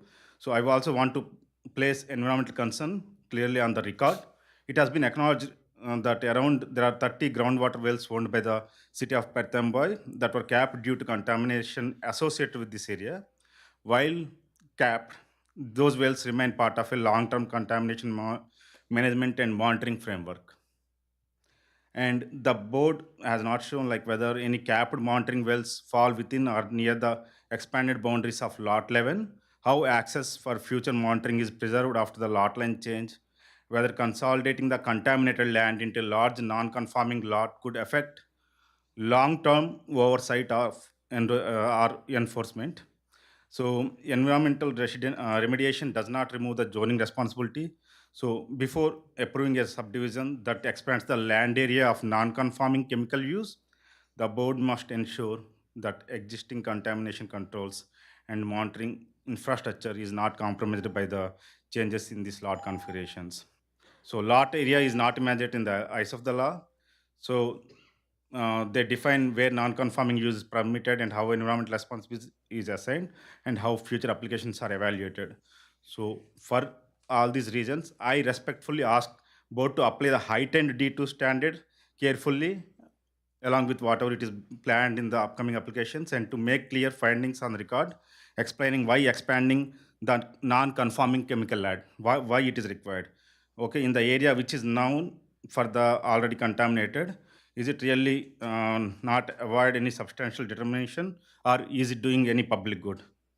So I request board to really look into it. That's from our end. Thank you. Thank you. All right. We're getting a few minutes away from 10:30. I'm going to close the public portion at this time. Go back to you, Mr. Cali. That's all we have, Mr. Chairman.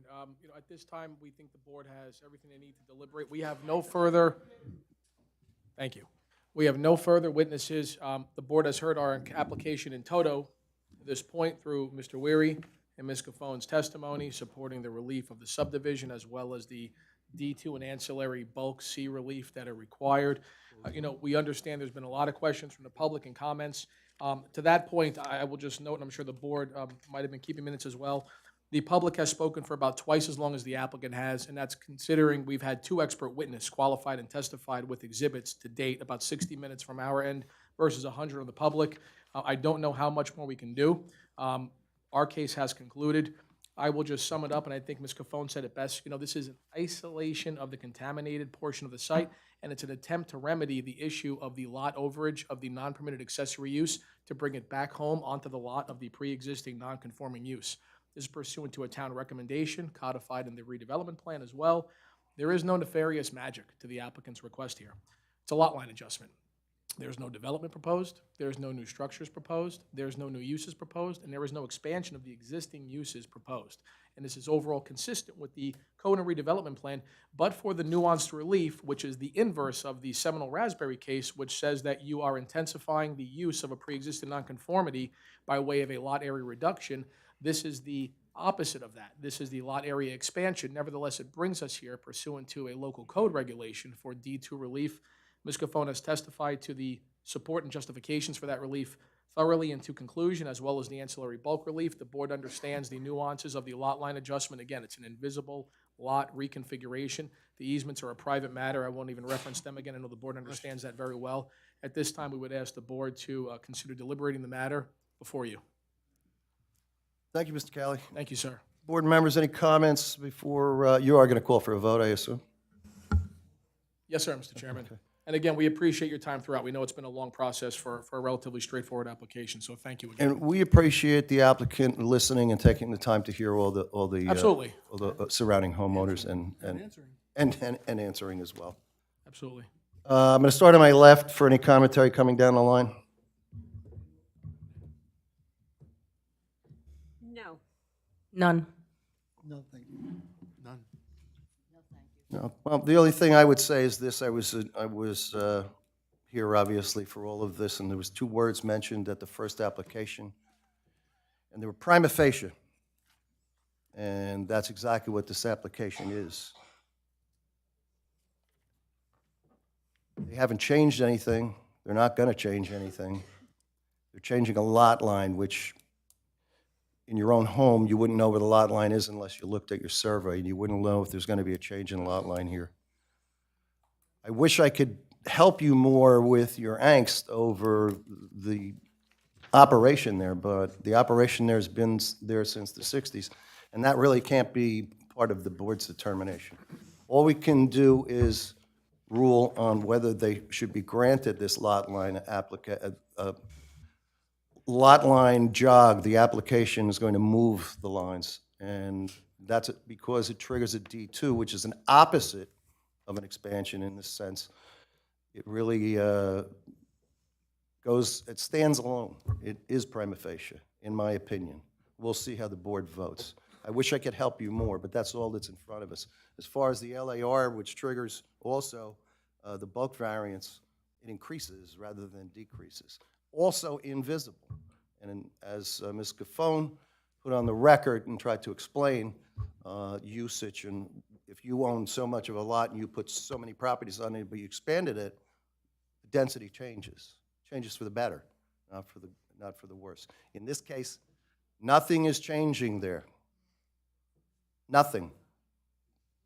No one is in front of this board to ask this, that has been asked for anything to change on the property as far as the use. All they want to do is change the lot line. And that's really all this comes down to, and that's the only thing that the board can actually make a determination on. Having said all that, I closed the public portion. You may not be happy with that, I'm sorry, but I did close the public portion. The board is now going to take a vote. I don't know how the vote's going to go. We'll stick around and we'll see. Counselor, D2? Thank you, Mr. Chairman. Before the board is an application for major preliminary and final site plan approval with minor subdivision and D2 use variance relief. One vote. One vote. Anyone in favor of approving the D2? Is there a second? Second for approval. Roll call, please. Mrs. Andrews? I'm voting yes to move an invisible lot line and nothing more. Thank you. Mrs. Gomez? Yes, I vote, and I vote on the application at hand for a movement of a line only. Mr. Izzo? I also vote yes, and I also considered everybody in the audience for the last two meetings, and I don't see any harm coming to you from this at this time. Excuse me, there's Because a that's motion what- on the table. That's what we have. We have here a line, and my vote is yes. Mr. Scogno? Yes. Ms. Spinelli? Yes. Mr. Singh? Yes. Chairman Sullivan? Yes. Application's approved. Thank you. Thank you, Mr. folks. Kelly, thank you and your team. Thank you, sir. Thank you, board members. We appreciate your time, and again, Happy New Year, folks. Thank you. Enjoy your evening and weekend.